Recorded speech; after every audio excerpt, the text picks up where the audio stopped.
Punjabi radio USA ਸੁਣ ਰਹੇ ਸਾਰੇ ਹੀ ਮਾਣਯੋਗ ਅਤੇ ਸਤਿਕਾਰਤ ਸਰੋਤਿਆਂ ਨੂੰ ਪਿਆਰ ਸਤਿਕਾਰ ਸਹਿਤ ਨਿੱਘੀ ਜਿਹੀ ਸਤਿ ਸ੍ਰੀ ਅਕਾਲ ਸਭ ਨੂੰ ਜੀਣ ਨੂੰ ਆਖਦੇ ਹਾਂ। ਸੋ ਤੇ ਪ੍ਰੋਗਰਾਮ ਦੇ ਵਿੱਚ ਆਪ ਸਭ ਦਾ ਨਿੱਘਾ ਸਵਾਗਤ ਹੈ। ਪ੍ਰੋਗਰਾਮ ਲੈ ਕੇ ਹਾਜ਼ਰ ਹੋ ਚੁੱਕੇ ਹਾਂ ਜੀ ਆਪਾਂ ਇਸ ਮੌਕੇ ਅਪਡੇਟ ਅਮਰੀਕਾ ਸਵੇਰ ਦੀਆਂ ਅਮਰੀਕਾ ਅੰਤਰਰਾਸ਼ਟਰੀ ਖਬਰਾਂ ਦਾ ਬੁਲਟਨ। ਮੈਂ ਰਾਜਕਰਮੀਰ ਸਿੰਘ ਮੇਰੇ ਨਾਲ ਜੁੜ ਚੁੱਕੇ ਨੇ ਹਰਜੋਤ ਸਿੰਘ ਖਾਲਸਾ ਜੀ। ਜੀ ਆਇਆਂ ਨੂੰ ਸਵਾਗਤ ਹੈ। ਸਤਿ ਸ੍ਰੀ ਅਕਾਲ। ਸਤਿ ਸ਼੍ਰੀ ਅਕਾਲ, ਧੰਨਵਾਦ ਜੀ ਆਇਆਂ ਨੂੰ। ਪੰਜਾਬੀ ਰੇਡੀਓ USA ਦੇ ਜਿੰਨੇ ਵੀ ਸਰੋਤੇ ਸਾਡੇ ਸਾਰੇ ਹੀ AM ਸਟੇਸ਼ਨਸ, FM ਸਟੇਸ਼ਨਸ, ਘਰਾਂ ਦੇ ਵਿੱਚ ਰੇਡੀਓ ਸੈਟਸ ਦੇ ਰਾਹੀਂ, ਟੈਲੀਫੋਨ ਦੇ ਰਾਹੀਂ, ਫੇਸਬੁੱਕ, YouTube ਤੇ ਲਾਈਵ ਦੇਖ ਰਹੇ ਹੋ, ਸੁਣ ਰਹੇ ਹੋ, ਸਾਰਿਆਂ ਨੂੰ ਜੀ ਆਇਆਂ ਨੂੰ ਤੇ ਬਹੁਤ ਹੀ ਪਿਆਰ ਤੇ ਸਤਿਕਾਰ ਭਰੀ ਸਤਿ ਸ਼੍ਰੀ ਅਕਾਲ। ਸਰੋਤਿਓ, ਅੱਜ ਜਨਵਰੀ ਦੀ 25 ਤਰੀਕ ਆ, ਦਿਨ ਮੰਗਲਵਾਰ ਆ ਤੇ ਤੁਹਾਡੇ ਲਈ ਅਪਡੇਟ ਅਮਰੀਕਾ ਪ੍ਰੋਗਰਾਮ ਲੈ ਕੇ ਹਾਜ਼ਰ ਹੋਏ ਆ। ਪ੍ਰੋਗਰਾਮ ਸ਼ੁਰੂ ਕਰਨ ਤੋਂ ਪਹਿਲਾਂ ਸਾਡੇ ਅੱਜ ਦੇ ਸਪਾਂਸਰਸ ਉਹਨਾਂ ਦਾ ਧੰਨਵਾਦ। ਖਾਲਸਾ ਇੰਸ਼ੋਰੈਂਸ ਏਜੰਸੀ, ਜਿਨ੍ਹਾਂ ਦੇ ਕੋਲੋਂ ਤੁਸੀਂ ਹਰ ਇੱਕ ਤਰੀਕੇ ਦੀ ਇੰਸ਼ੋਰੈਂਸ ਕਰਵਾ ਸਕਦੇ ਹੋ। ਇੰਸ਼ੋਰੈਂਸ ਬਾਰੇ ਪਤਾ ਕਰਨ ਲਈ ਕਾਲ ਕਰ ਸਕਦੇ ਹੋ number 408 272 2500 4082722500। Manjit Singh, Narinder Kaur Kular, Avtar Singh, Manzil Clovis, Amarjit Singh Stockton, Nachhattar Singh Sangha Clovis, Amarjit Singh Satnam Singh, Amarjit Singh Dosanjh Sunny Purewal Yuba City, Paramjit Singh Deol Fresno, Lakhvir Singh Samra Texas, Kamaljit Singh Makhan Daulatpuria Stockton, Major Singh Fresno, Major Singh Sidhu, Vinder Singh Dhaliwal, Hardial Singh, Inderjit Kaur Dhaliwal Bakersfield, Jassi Gill, Gurnam Singh, Darshan Singh, Charanjit Singh Bakersfield, Harjit Singh Lathrop, Karnail Singh Randhawa Sacramento. Tirkiana immigration law firm immigration ਦਾ ਹੋਵੇ ਕਿਸੇ ਵੀ ਤਰੀਕੇ ਦਾ ਕੰਮ, call attorney J Tirkiana 415 909 0503। JD truck stop Niles Michigan, highway 31 ਦੇ ਉੱਤੇ ਨਾਰਥ ਆਫ 180 ਤੇ ਸਾਊਥ ਆਫ 1I-94, ਜਿੱਥੇ ਕਿ ਤੁਸੀਂ ਨਵੇਂ ਪੁਰਾਣੇ ਟਾਇਰਸ ਆ ਉਹ ਖਰੀਦ ਸਕਦੇ ਹੋ। ਫੁੱਲ ਸਰਵਿਸ ਅਤੇ ਮੋਬਾਈਲ ਸਰਵਿਸ, ਗਰਾਜ ਦੀ ਸੇਵਾ ਉਪਲਬਧ ਆ। Restaurant, truck stop, truck wash ਦੀਆਂ ਸੇਵਾਵਾਂ ਇੱਥੇ ਉਪਲਬਧ ਹਨ। ਕਾਲ ਕਰ ਸਕਦੇ ਹੋ 2694798048। ਸਤਪਾਲ ਸਿੰਘ ਟ੍ਰੇਸੀ ਤੇ ਐਂਟੀਲੋਪ ਟਰੱਕ ਸਟਾਪ ਬਰਨਸ ਵਾਇਓਮਿੰਗ, ਇਹਨਾਂ ਸਾਰਿਆਂ ਦਾ ਧੰਨਵਾਦ। ਜੇਕਰ ਤੁਸੀਂ ਜਾਂ ਕੋਈ ਹੋਰ ਕਾਰੋਬਾਰ ਇਸ ਪ੍ਰੋਗਰਾਮ ਨੂੰ ਸਪਾਂਸਰ ਕਰਨਾ ਚਾਹੁੰਦੇ ਹੋ, ਸੰਪਰਕ ਕਰ ਸਕਦੇ ਹੋ ਨੰਬਰ 408 722 76। ਜੀ, ਅੱਜ ਦੀਆਂ ਖਬਰਾਂ ਵੱਲ ਆਈਏ। ਸਭ ਤੋਂ ਪਹਿਲਾਂ ਯੂਨੀਵਰਸਿਟੀਜ਼ ਦੇ ਵਿੱਚ ਐਡਮਿਸ਼ਨ ਦੇ ਲਈ USA ਦੇ ਵਿੱਚ SAT ਦੀ ਰਿਕੁਆਇਰਮੈਂਟ ਬਹੁਤ ਜ਼ਰੂਰੀ ਹੁੰਦੀ ਸੀ ਜਾਂ ਕਈਆਂ 'ਚ ਹੈਗੀ ਆ। USA ਦੇ ਵਿੱਚ ਹਾਈ ਸਕੂਲ ਤੋਂ ਬਾਅਦ ਜੇ ਤੁਸੀਂ ਕਿਸੇ ਗੁੱਡ ਯੂਨੀਵਰਸਿਟੀ 'ਚ ਐਡਮਿਸ਼ਨ ਲੈਣਾ ਤੇ ਤੁਹਾਨੂੰ SAT ਟੈਸਟ ਲੈਣਾ ਪੈਂਦਾ ਸੀ। ਈਵਨ ਦੋ UC ਸਿਸਟਮ ਨੇ ਕੈਲੀਫੋਰਨੀਆ 'ਚ ਉਹਨਾਂ ਨੇ ਇਸ ਕੰਡੀਸ਼ਨ ਨੂੰ ਰਿਮੂਵ ਕਰਤਾ, ਪਰ ਹਜੇ ਵੀ ਬਹੁਤ ਸਾਰੇ USA ਦੇ ਵਿੱਚ ਕਾਲਜਸ ਜਾਂ ਯੂਨੀਵਰਸਿਟੀਜ਼ ਆ, ਜਦੋਂ ਤੁਸੀਂ ਹਾਈ ਸਕੂਲ ਤੋਂ ਬਾਅਦ ਸਿੱਧਾ ਬੈਚਲਰਸ ਡਿਗਰੀ ਲਈ ਅਪਲਾਈ ਕਰਦੇ ਆ ਤਾਂ ਇਹ ਟੈਸਟ ਦੀ ਰਿਕੁਆਇਰਮੈਂਟ ਆ। ਤੇ SAT ਪਹਿਲਾਂ ਜਿਹੜਾ ਪੈਨਸਲ ਤੁਸੀਂ ਯੂਜ਼ ਕਰਦੇ ਸੀ, 3 ਘੰਟੇ ਦਾ ਟੈਸਟ ਹੁੰਦਾ ਸੀ, ਉਹਦੇ ਵਿੱਚ ਬਹੁਤ ਜ਼ਿਆਦਾ ਚੇਂਜਸ ਆ ਰਹੀਆਂ ਆ। ਅਗਲੇ ਸਾਲ ਤੋਂ 2023 ਤੋਂ ਇੰਟਰਨੈਸ਼ਨਲ ਲੈਵਲ ਤੇ 2024 ਤੋਂ USA ਦੇ ਵਿੱਚ। ਪ੍ਰਿਸਿਲਾ ਰੋਦਰੀਗਸ ਵਾਈਸ ਪ੍ਰੈਜ਼ੀਡੈਂਟ ਹੈਗੇ ਕਾਲਜ ਰੈਡੀਨੈਸ ਅਸੈਸਮੈਂਟ ਦੇ ਐਟ ਦ ਕਾਲਜ ਬੋਰਡ। ਉਹਨਾਂ ਨੇ ਦੱਸਿਆ ਵੀ ਨਵਾਂ SAT ਟੈਸਟ ਬੜਾ ਹੀ ਸੌਖਾ ਹੋਊਗਾ ਤੇ ਸਟੂਡੈਂਟਸ ਦੇ ਲਈ, ਤੇ ਤੁਸੀਂ ਔਨਲਾਈਨ ਉਹ ਟੈਸਟ ਦੇ ਸਕੋਗੇ। ਈਵਨ ਦੋ ਉਹ ਟੈਸਟ ਘਰਾਂ 'ਚ ਨਹੀਂ ਦੇ ਸਕੋਗੇ, ਪਰ ਜਿਹੜੇ ਉਹਨਾਂ ਦੇ ਟੈਸਟਿੰਗ ਸੈਂਟਰ ਜਾਂ ਸਕੂਲ ਆ ਉੱਥੇ ਦੇ ਸਕੋਗੇ, ਤੇ ਤੁਹਾਨੂੰ ਪੈਨਸਲਸ ਦੀ ਕੋਈ ਜ਼ਰੂਰਤ ਨਹੀਂ ਹੋਊਗੀ ਤੇ ਈਵਨ ਕੈਲਕੂਲੇਟਰ ਵੀ ਅਲਾਓ ਕੀਤਾ ਜਾਊਗਾ। ਸੋ ਕਾਲਜ ਬੋਰਡ ਜਿਹੜਾ ਕਿ ਐਡਮਿਨਿਸਟਰ ਕਰਦਾ ਹੈਗਾ SAT, PSAT ਤੇ ਹੋਰ ਕਾਲਜ ਐਂਟਰੈਂਸ ਐਗਜ਼ਾਮਸ, GMAT ਵਗੈਰਾ, GRE, ਉਹਨਾਂ ਨੇ ਅੱਜ ਅਨਾਊਂਸ ਕੀਤਾ ਆ ਇਸ ਚੇਂਜ ਦੇ ਸੰਬੰਧ ਦੇ ਵਿੱਚ। ਕਹਿੰਦੇ ਬਈ ਪਿਛਲੇ ਸਾਲਾਂ ਦੇ ਵਿੱਚ SAT ਲੈਣ ਵਾਲੇ ਜਿਹੜੇ ਸਟੂਡੈਂਟਸ ਆ ਉਹਨਾਂ ਦੀ ਗਿਣਤੀ ਬਹੁਤ ਘਟੀ ਹੈਗੀ ਆ। 1.5 ਮਿਲੀਅਨ ਮੈਂਬਰਸ ਜਿਹੜੇ ਕਲਾਸ ਆਫ 2021 ਆ ਉਹਨਾਂ ਨੇ SAT ਲਿਆ, ਜਿਹੜਾ ਕਿ 2.2 ਮਿਲੀਅਨ ਪਹਿਲੇ ਸਾਲ ਨਾਲੋਂ ਘੱਟ ਆ। ਸੋ ਬਹੁਤ ਜ਼ਿਆਦਾ ਇਹਦੇ ਵਿੱਚ ਡਰੋਪ ਹੋਇਆ ਹੈਗਾ। ਸੋ ਬਹੁਤ ਸਾਰੀਆਂ ਮੇਜਰ ਯੂਨੀਵਰਸਿਟੀਜ਼ ਇਸ ਟੈਸਟ ਨੂੰ ਨਹੀਂ ਲੈ ਰਹੀਆਂ, ਪਰ ਸਟਿਲ ਹਾਰਵਰਡ ਆ ਜਾਂ ਹੋਰ ਤੁਸੀਂ ਕਈ ਵੈਸਟ ਕਾਲਜਸ 'ਚ ਜਾਣਾ ਆ ਤੇ ਇਹ ਟੈਸਟ ਰਿਕੁਆਇਰਡ ਹੈਗਾ। ਜੀ ਬਿਲਕੁਲ। ਸੋ ਵਿਦਿਆਰਥੀਆਂ ਦਾ ਤੇ ਉਹਨਾਂ ਦੇ ਮਾਪਿਆਂ ਦਾ ਚੰਗਾ ਜ਼ੋਰ ਜਿਹੜਾ ਹਰਜੋਤ ਸਿੰਘ ਜੀ ਇਸ ਦੇ ਵਿੱਚ ਲੱਗਦਾ ਹੁੰਦਾ ਹੈ ਨਿਆਣਿਆਂ ਨੂੰ ਇਹ ਕਰਾਉਣ ਦੇ ਲਈ। ਸੈਟ, PSAT, ਇਹ ਸਾਰੀਆਂ ਜਿਹੜੀਆਂ ਉਹ ਚੀਜ਼ਾਂ। ਸੋ 2024 ਦੇ ਜਿਹੜੇ ਸੈਸ਼ਨ ਤੋਂ ਇੱਕ ਹਿਸਾਬ ਦੇ ਨਾਲ ਜਿੱਦਾਂ ਤੁਸੀਂ ਦੱਸਿਆ ਵੀ ਇਹ ਟੈਸਟ ਜਿਹੜੇ ਉਹ ਲੈਣੇ ਸ਼ੁਰੂ ਕੀਤੇ ਜਾਣਗੇ। ਸੋ ਜਦੋਂ ਬੰਦਾ 11ਵੀਂ 12ਵੀਂ ਦੇ ਵਿੱਚ ਇੱਥੇ ਪਹੁੰਚ ਜਾਂਦਾ ਹੈ, ਜਦੋਂ ਹਾਈ ਸਕੂਲ ਦੇ ਜਿਹੜੇ ਸੀਨੀਅਰ ਜਿਹੜੇ ਉਸ ਦੇ ਵਿੱਚ, ਤਾਂ ਉਸ ਟਾਈਮ ਦੇ ਉੱਤੇ ਫਿਰ ਸੋਚਣਾ ਜਿਹੜਾ ਸ਼ੁਰੂ ਹੋ ਜਾਂਦਾ ਆ ਵੀ ਕਿਹੜੇ ਕਾਲਜ ਦੇ ਵਿੱਚ ਜਾਣਾ ਆ, ਫਿਰ ਉਹਦੇ ਲਈ ਕੀ ਰਿਕੁਆਇਰਮੈਂਟ ਆ, ਕਿਉਂਕਿ ਸੈਟ ਦੀਆਂ ਵੀ ਹੁੰਦੀਆਂ ਆ ਵੀ ਘੱਟੋ ਘੱਟ ਇੰਨਾ ਜਿਹੜਾ ਉਸ ਦੇ ਵਿੱਚ ਸਕੋਰ ਜਿਹੜਾ ਤੁਹਾਡਾ ਆਇਆ ਹੋਵੇ। ਸੋ ਨਿਆਣਿਆਂ ਦੇ ਲਈ ਕਾਫੀ ਵੱਡਾ ਜਿਹੜਾ ਇਹ ਚੈਲੰਜ ਸਾਬਤ ਜਿਹੜਾ ਉਹ ਹੁੰਦਾ ਆ। ਸੋ ਕਹਿੰਦੇ ਵੀ ਐਪਟੀਚਿਊਡ ਪੂਰੀ ਤਰੀਕੇ ਦੇ ਨਾਲ ਇਸ ਟੈਸਟ ਦੇ ਜ਼ਰੀਏ ਟੈਸਟ ਕਰਨ ਦੀ ਜਿਹੜੀ ਕੋਸ਼ਿਸ਼ ਆ ਉਹ ਕੀਤੀ ਜਾਂਦੀ ਆ। ਤੇ ਕਹਿੰਦੇ ਵੀ 1600 ਦਾ ਹੀ ਸਕੇਲ ਜਿਹੜਾ ਉਹ ਇਸ ਦੇ ਵਿੱਚ ਰਹੇਗਾ, 1600 ਨੰਬਰਾਂ ਦੇ ਵਿੱਚੋਂ ਹੀ ਪੁਆਇੰਟ ਜਿਹੜੇ ਆ ਉਹ ਦਿੱਤੇ ਜਾਣਗੇ, ਉਸ ਦੇ ਹਿਸਾਬ ਦੇ ਨਾਲ ਫਿਰ ਜਿਹੜਾ ਉਹ ਦੇਖਿਆ ਜਾਊਗਾ। ਸੋ ਉੱਦਾਂ ਜੇ ਦੇਖਿਆ ਜਾਵੇ ਪਿਛਲੇ ਸਾਲ ਦੇ ਵਿੱਚ 100 ਤੋਂ ਵੱਧ ਕਾਲਜ ਯੂਨੀਵਰਸਿਟੀਆਂ ਨੇ ਸੈਟ ਜਿਹੜਾ ਹੈ ਉਹ ਆਪਸ਼ਨਲ ਕਰ ਦਿੱਤਾ ਸੀ ਵਿਦਿਆਰਥੀਆਂ ਦੇ ਲਈ, ਵੀ ਤੁਹਾਨੂੰ ਸ਼ਾਇਦ ਦੇਣ ਦੀ ਵੀ ਜਿਹੜੀ ਉਹ ਲੋੜ ਨਹੀਂ ਹੋਵੇਗੀ। ਸੋ ਹੁਣ ਦੇਖੋ ਅੱਗੇ ਆਉਣ ਵਾਲੇ ਸਮੇਂ ਦੇ ਵਿੱਚ ਇਸ ਦੇ ਨਾਲ ਕਿੰਨਾ ਕੁ ਜਿਹੜਾ ਆ ਉਹ ਅਸਰ ਪੈਂਦਾ ਆ। ਕਹਿੰਦੇ ਵੀ ਉੱਦਾਂ ਸੈਟ ਦੇਣ ਵਾਲੇ ਵਿਦਿਆਰਥੀਆਂ ਦਾ ਆਂਕੜਾ ਲਗਾਤਾਰ ਜਿਹੜਾ ਆ ਉਹ ਘਟਿਆ ਹੈਗਾ ਆ। ਸੋ 2021 ਦੇ ਜਿਹੜੇ ਕਲਾਸ ਮੈਂਬਰਸ ਦੇ ਵੱਲੋਂ ਸਿਰਫ 1.5 ਮਿਲੀਅਨ ਵਿਦਿਆਰਥੀਆਂ ਨੇ ਇਹ ਟੈਸਟ ਜਿਹੜਾ ਉਹ ਦਿੱਤਾ ਸੀਗਾ। ਉਸ ਤੋਂ ਪਿਛਲੇ ਸਾਲ 2.2 ਮਿਲੀਅਨ ਵਿਦਿਆਰਥੀਆਂ ਨੇ ਇਸ ਟੈਸਟ ਨੂੰ ਦਿੱਤਾ ਸੀਗਾ। ਤੇ ਹੁਣ ਜੀ ਅਗਲੀ ਜਿਹੜੀ ਹਰਜੋਤ ਸਿੰਘ ਜੀ ਗੱਲ ਕਰਦੇ ਜਾਈਏ, ਮੌਸਮ ਦੇ ਲਿਹਾਜ਼ ਦੇ ਨਾਲ ਇੱਕ ਹੋਰ ਵੱਡਾ ਸਟਾਰਮ ਜਿਹੜਾ ਆ ਉਹ ਆ ਰਿਹਾ ਆ। ਜੀ ਨਿਊ ਇੰਗਲੈਂਡ ਦਾ ਜਿਹੜਾ ਇਹ ਇਲਾਕਾ ਆ, ਨਿਊਯਾਰਕ ਇੱਥੋਂ ਤੱਕ ਕਿ ਅਟਲਾਂਟਾ ਜਾਰਜੀਆ ਤਾਲੇ ਪਾਸੇ ਤੱਕ, ਇੱਥੇ ਤੱਕ ਵੀ ਜਿਹੜੀ ਚੰਗੀ ਠੰਡ ਜਿਹੜੀ ਆ ਉਹ ਹੋ ਸਕਦੀ ਹੈ। ਕਹਿੰਦੇ 8 ਤੋਂ 12 ਇੰਚ ਤਕਰੀਬਨ 1 ਫੁੱਟ ਤੱਕ ਸਨੋ ਜਿਹੜੀ ਆ ਉਹ ਕਈ ਥਾਵਾਂ ਦੇ ਉੱਤੇ ਪੈਣ ਦੀ ਕਿਆਸਰਾਈ ਜਿਹੜੀ ਉਹ ਦੇਖੀ ਜਾ ਰਹੀ ਆ। ਅਟਲਾਂਟਿਕ ਓਸ਼ਨ ਦੇ ਕੋਸਟ ਦੇ ਨਾਲ ਨਾਲ ਜਿੰਨੇ ਵੀ ਸੂਬੇ ਜਿਹੜੇ ਉਹ ਹੈਗੇ ਨੇ ਉਸ ਪਾਸੇ ਵੱਲ ਨੂੰ ਭਾਰੀ ਠੰਡ, ਭਾਰੀ ਬਰਫ਼ਬਾਰੀ ਜਿਹੜੀ ਆ ਉਹ ਪੈਣ ਦੇ ਅਸਾਰ ਹੈਗੇ ਨੇ। ਤੇ ਕਹਿੰਦੇ ਵੀਕਐਂਡ ਦੇ ਉੱਤੇ ਚੰਗੀ ਜਿਹੜੀ ਠੰਡ ਆ ਉਹ ਪੈ ਸਕਦੀ ਆ। ਜੀ ਅਗਲੀ ਖਬਰ ਯੂਕਰੇਨ, ਰਸ਼ੀਆ ਤੇ ਅਮਰੀਕਾ ਨੂੰ ਲੈ ਕੇ ਆ। ਬਹੁਤ ਹੀ ਸਿਚੁਏਸ਼ਨ ਟੈਂਸ ਬਣੀ ਹੋਈ ਆ। ਅੱਜ ਅਮਰੀਕਨ ਸਰਕਾਰ ਨੇ, ਵਾਈਟ ਹਾਊਸ ਦੇ ਪ੍ਰੈਸ ਸੈਕਟਰੀ ਜੈਨ ਸੈਕੀ ਨੇ ਇਹ ਕਿਹਾ ਆ ਵੀ ਜਿੰਨੇ ਵੀ ਅਮਰੀਕਨ ਸਿਟੀਜ਼ਨ ਯੂਕਰੇਨ 'ਚ ਹੈਗੇ ਆ ਉਹਨਾਂ ਨੂੰ ਹੁਣ ਉੱਥੋਂ ਵਾਪਸ ਅਮਰੀਕਾ ਜਾਂ ਉੱਥੋਂ ਛੱਡ ਦੇਣਾ ਚਾਹੀਦਾ, ਹੋਰ ਕਿਸੇ ਮੁਲਕ 'ਚ ਚਲੇ ਜਾਣਾ ਚਾਹੀਦਾ। ਪਿਛਲੇ ਹਫ਼ਤੇ ਇਸੇ ਤਰ੍ਹਾਂ ਵਾਈਟ ਹਾਊਸ ਵੱਲੋਂ ਸਰਕੂਲਰ ਜਾਰੀ ਕੀਤਾ ਗਿਆ ਸੀ ਵੀ ਜਿੰਨੇ ਵੀ ਉੱਥੇ ਅੰਬੈਸੀ ਦੇ ਸਟਾਫ ਆ ਉਹਨਾਂ ਨੂੰ ਬਾਹਰ ਕੱਢਿਆ ਜਾਵੇ। ਸੋ ਇੱਥੋਂ ਲੱਗਦਾ ਆ ਵੀ ਸਿਚੁਏਸ਼ਨ ਲੜਾਈ ਵੱਲ ਵੱਧਦੀ ਜਾ ਰਹੀ ਆ। 8500 ਦੇ ਕਰੀਬ ਯੂਐਸ ਦੇ ਟਰੂਪਸ ਆਲਰੇਡੀ ਉੱਥੇ ਲਾਗੇ ਪਹੁੰਚ ਗਏ ਆ ਤੇ ਕ੍ਰੈਮਲਿਨ ਰਸ਼ੀਆ ਵਾਲੇ ਬੜੇ ਔਖੇ ਆ ਇਸ ਗੱਲੋਂ ਵੀ ਇਹ ਕੀ ਚੱਕਰ ਆ ਵੀ ਅਮਰੀਕਾ ਵਾਲੇ ਉੱਥੇ ਯੂਕਰੇਨ ਦੇ ਵਿੱਚ ਪਹੁੰਚ ਰਹੇ ਹੈਗੇ ਆ। ਯੂਰਪ ਦੇ ਵਿੱਚ ਉੱਥੇ ਦੇ ਜਿਹੜੇ ਲੀਡਰਸ ਆ ਤੇ ਪ੍ਰੈਜ਼ੀਡੈਂਟ ਜੋ ਬਾਈਡਨ ਹੋਣਾ ਨੇ ਗੱਲਬਾਤ ਕੀਤੀ ਹੈਗੀ ਆ ਇਸ ਨੂੰ ਲੈ ਕੇ, ਪਰ ਸਿਚੁਏਸ਼ਨ ਕਾਫੀ ਟੈਂਸ ਬਣੀ ਹੋਈ ਆ। ਪਰ ਬਹੁਤ ਸਾਰੇ ਜਿਹੜੇ ਆਪਾਂ ਵੱਡੇ ਥਿੰਕਰਸ ਕਹਿ ਸਕਦੇ ਹਾਂ ਪੋਲੀਟੀਕਲੀ, ਉਹ ਸੋਚਦੇ ਆ ਵੀ ਅਮਰੀਕਾ ਨੂੰ ਯੂਕਰੇਨ ਦੀ ਲੜਾਈ ਵਿੱਚ ਕਦੇ ਵੀ ਹਿੱਸਾ ਨਹੀਂ ਬਣਨਾ ਚਾਹੀਦਾ। ਇਹ ਠੀਕ ਆ ਵੀ ਤੁਸੀਂ ਉਹਨਾਂ ਦੇ ਉੱਤੇ ਕੁਛ ਰੀਸਟ੍ਰਿਕਸ਼ਨਸ ਲਾ ਸਕਦੇ ਆ ਵੀ ਇਹ ਕੋਈ ਡਾਇਰੈਕਟਲੀ ਅਮਰੀਕਾ ਨੂੰ ਖਤਰਾ ਨਹੀਂ ਹੈ ਉਹਦੇ ਵਿੱਚ, ਕਿਉਂਕਿ ਇੱਕ ਲੜਾਈ ਹੋਰ ਪਾ ਕੇ ਇਹਦੇ ਨਾਲ ਚਾਈਨਾ ਹੋਰ ਸਟਰੋਂਗ ਹੋਊਗਾ। ਆਪਾਂ ਦੇਖਿਆ ਹੀ ਆ ਅਫਗਾਨਿਸਤਾਨ ਦੇ ਵਿੱਚ ਕਿੰਨੇ ਸਾਲ ਅਮਰੀਕਾ ਫਸਿਆ ਰਿਹਾ, ਕਿੰਨੇ ਹਜ਼ਾਰ ਆਪਣੇ ਫੌਜੀ ਉੱਥੇ ਸ਼ਹੀਦ ਹੋਏ ਤੇ ਬਿਲੀਅਨਸ ਆਫ ਡਾਲਰ ਜਿਹੜੇ ਆ ਉਹ ਇਸ ਲੜਾਈ ਦੇ ਵਿੱਚ ਵੇਸਟ ਹੋਏ। ਜੀ ਬਿਲਕੁਲ। ਸੋ ਉੱਦਾਂ ਕਹਿੰਦੇ ਵੀ ਰੂਸ ਨੇ ਫੌਜੀ ਅਭਿਆਸ ਜਿਹੜੇ ਆ ਉਹਨਾਂ ਨੇ ਨਵੇਂ ਅਭਿਆਸ ਜਿਹੜੇ ਉੱਥੇ ਕੀਤੇ ਆ। ਉੱਥੇ ਡਿਪਲੋਮੇਸੀ ਦਾ ਵੀ ਸਿਖਰ ਜਿਹੜਾ ਆ ਯੂਰਪ ਦੇ ਵਿੱਚ ਯੂਕਰੇਨ ਦੇ ਮਾਮਲੇ ਨੂੰ ਲੈ ਕੇ ਬਣਿਆ ਪਿਆ ਹੈਗਾ ਆ। ਜਿੱਦਾਂ ਆਪਾਂ ਕੱਲ੍ਹ ਵੀ ਜ਼ਿਕਰ ਕੀਤਾ ਸੀ, ਰੂਸ ਨੇ ਯੂਕਰੇਨ ਦੇ ਆਲੇ ਦੁਆਲੇ ਕਈ ਜਿਹੜੇ ਆ ਉਹ ਇਲਾਕਿਆਂ ਦੇ ਉੱਤੇ ਘੇਰਾਬੰਦੀ ਜਿਹੜੀ ਇੱਕ ਹਿਸਾਬ ਦੇ ਨਾਲ ਕਰ ਦਿੱਤੀ ਹੈਗੀ ਆ।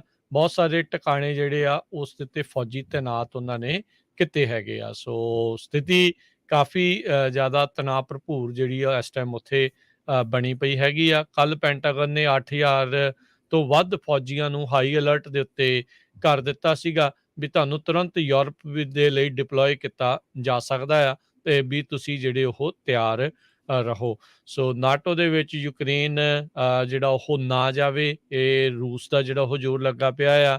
ਹੌਲੀ-ਹੌਲੀ ਨਾਟੋ ਦਾ ਪ੍ਰਭਾਵ ਯੂਰਪ ਦੇ ਵਿੱਚੋਂ ਘਟਾਉਣ ਦੇ ਲਈ ਰੂਸੀ ਜਿਹੜਾ ਰਾਸ਼ਟਰਪਤੀ ਪੁਤਿਨ ਆ, ਉਸ ਦਾ ਜਿਹੜਾ ਜ਼ੋਰ ਆ ਉਹ ਲੱਗ ਰਿਹਾ ਹੈਗਾ। ਦੇਖੋ ਉਸ ਦੇ ਵਿੱਚ ਕਿੰਨਾ ਕੁ ਕਾਮਯਾਬੀ ਜਿਹੜੀ ਉਹ ਹਾਸਿਲ ਹੁੰਦੀ ਆ। ਜੀ। ਸੋ ਸੋ ਲੱਗਦਾ ਨਹੀਂ ਬਿਲਕੁਲ ਹਰਜੋਤ ਜੀ ਵੈਸੇ ਵੀ ਯੂਕਰੇਨ ਦਾ ਜਿਹੜਾ ਉਹ ਸਾਥ ਛੱਡਣਗੇ, ਜਿੱਦਾਂ ਕਈ ਜਿਹੜੇ ਥਿੰਕ ਟੈਂਕ ਭਾਵੇਂ ਕਹਿ ਰਹੇ ਆ ਵੀ ਉਹ ਤੇ ਸਿੱਧੀ ਲੜਾਈ ਦੇ ਵਿੱਚ ਨਾ ਲੈਣ।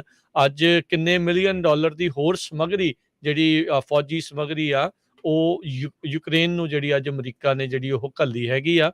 ਸੋ ਉਹ ਤਿਆਰੀ ਆਪਣੇ ਵੱਲੋਂ ਤਾਂ ਉਹ ਪੂਰੀ ਕਰ ਰਹੇ ਆ। ਉਹਨਾਂ ਨੇ ਬਾਰ-ਬਾਰ ਪੁਤਿਨ ਨੂੰ ਕਿਹਾ ਆ ਵੀ ਭਾਈ ਜੇ ਇੱਦਾਂ ਦਾ ਕੋਈ ਕੀਤਾ ਤਾਂ ਅਸੀਂ ਜਿਹੜੇ ਮਿਲਟਰੀ ਤੌਰ ਦੇ ਉੱਤੇ ਯੂਕਰੇਨ ਦੀ ਸਹਾਇਤਾ ਜਿਹੜੀ ਉਹ ਪੂਰੀ ਨਹੀਂ ਕਰਾਂਗੇ। ਜੀ, ਸੋ ਬਿਲਕੁਲ ਨਾਟੋ ਦੀਆਂ ਫੋਰਸਿਸ ਉੱਥੇ ਕਾਫੀ ਵੱਡੀ ਗਿਣਤੀ 'ਚ ਆ, 40,000 ਦੇ ਕਰੀਬ। 8500 ਫੋਰਸਿਸ ਯੂਐਸ ਦੀਆਂ ਹਾਈਟਨਡ ਅਲਰਟ ਦੇ ਉੱਤੇ ਪਲੇਸ ਕੀਤੀਆਂ ਗਈਆਂ ਹੈਗੀਆਂ।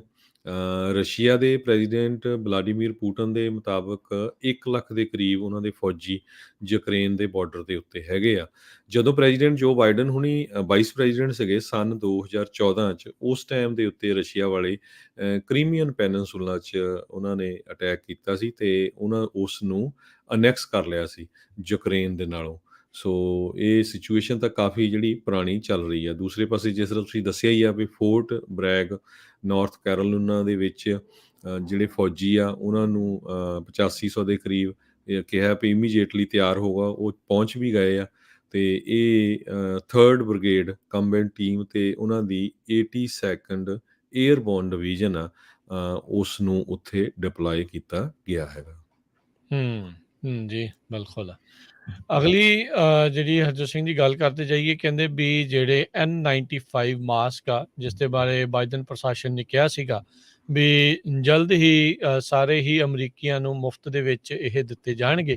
ਕਹਿੰਦੇ ਵੀ ਹੁਣ ਕਈ US ਸਟੋਰਸ ਦੇ ਵਿੱਚ ਉਹਨਾਂ ਨੇ ਪਹੁੰਚਾਉਣੇ ਸ਼ੁਰੂ ਕਰ ਦਿੱਤੇ ਆ, ਆਲਰੇਡੀ ਉਪਲਬਧ ਹੈਗੇ ਨੇ। ਵੱਡੀਆਂ ਫਾਰਮੇਸੀਜ਼ ਜਿੱਦਾਂ ਵਾਲਗ੍ਰੀਨ, CVS ਜਾਂ ਹੋਰ ਜਿਹੜੀਆਂ ਫਾਰਮੇਸੀਜ਼ ਆ, ਉਹਨਾਂ ਤੱਕ ਜਿਹੜੇ ਇਹ ਹੁਣ N95 ਮਾਸਕ ਪਹੁੰਚਾਏ ਜਾਣਗੇ। 400 ਮਿਲੀਅਨ ਜਿਹੜਾ ਸਟ੍ਰੈਟੇਜਿਕ ਨੈਸ਼ਨਲ ਸਟਾਕ ਪਾਈਲ ਆ, ਉਸ ਦੇ ਵਿੱਚੋਂ 400 ਮਿਲੀਅਨ ਇਹ ਜਿਹੜੇ N95 ਮਾਸਕ ਆ, ਉਹਨਾਂ ਨੂੰ ਕੱਢ ਕੇ ਮੁਲਕ ਦੇ ਵਿੱਚ ਵੰਡਿਆ ਜਾਵੇਗਾ। ਹੈਲਥ ਤੇ ਹਿਊਮਨ ਸਰਵਿਸਿਜ਼ ਡਿਪਾਰਟਮੈਂਟ ਨੇ ਇਹ ਦੱਸਿਆ ਆ ਵੀ ਮਿਡ ਵੈਸਟ ਦੇ ਜਿਹੜੇ ਗ੍ਰੋਸਰ ਮੇਹਰ ਦੇ ਵਿੱਚ ਆਲਰੇਡੀ ਉਹਨਾਂ ਨੂੰ 3 ਮਿਲੀਅਨ N95 ਮਾਸਕ ਜਿਹੜੇ ਉਹ ਦੇ ਦਿੱਤੇ ਗਏ ਆ, ਜਿਹੜੇ ਕਿ ਉੱਥੇ ਉਹ ਕਸਟਮਰਸ ਨੂੰ ਦੇਣਗੇ।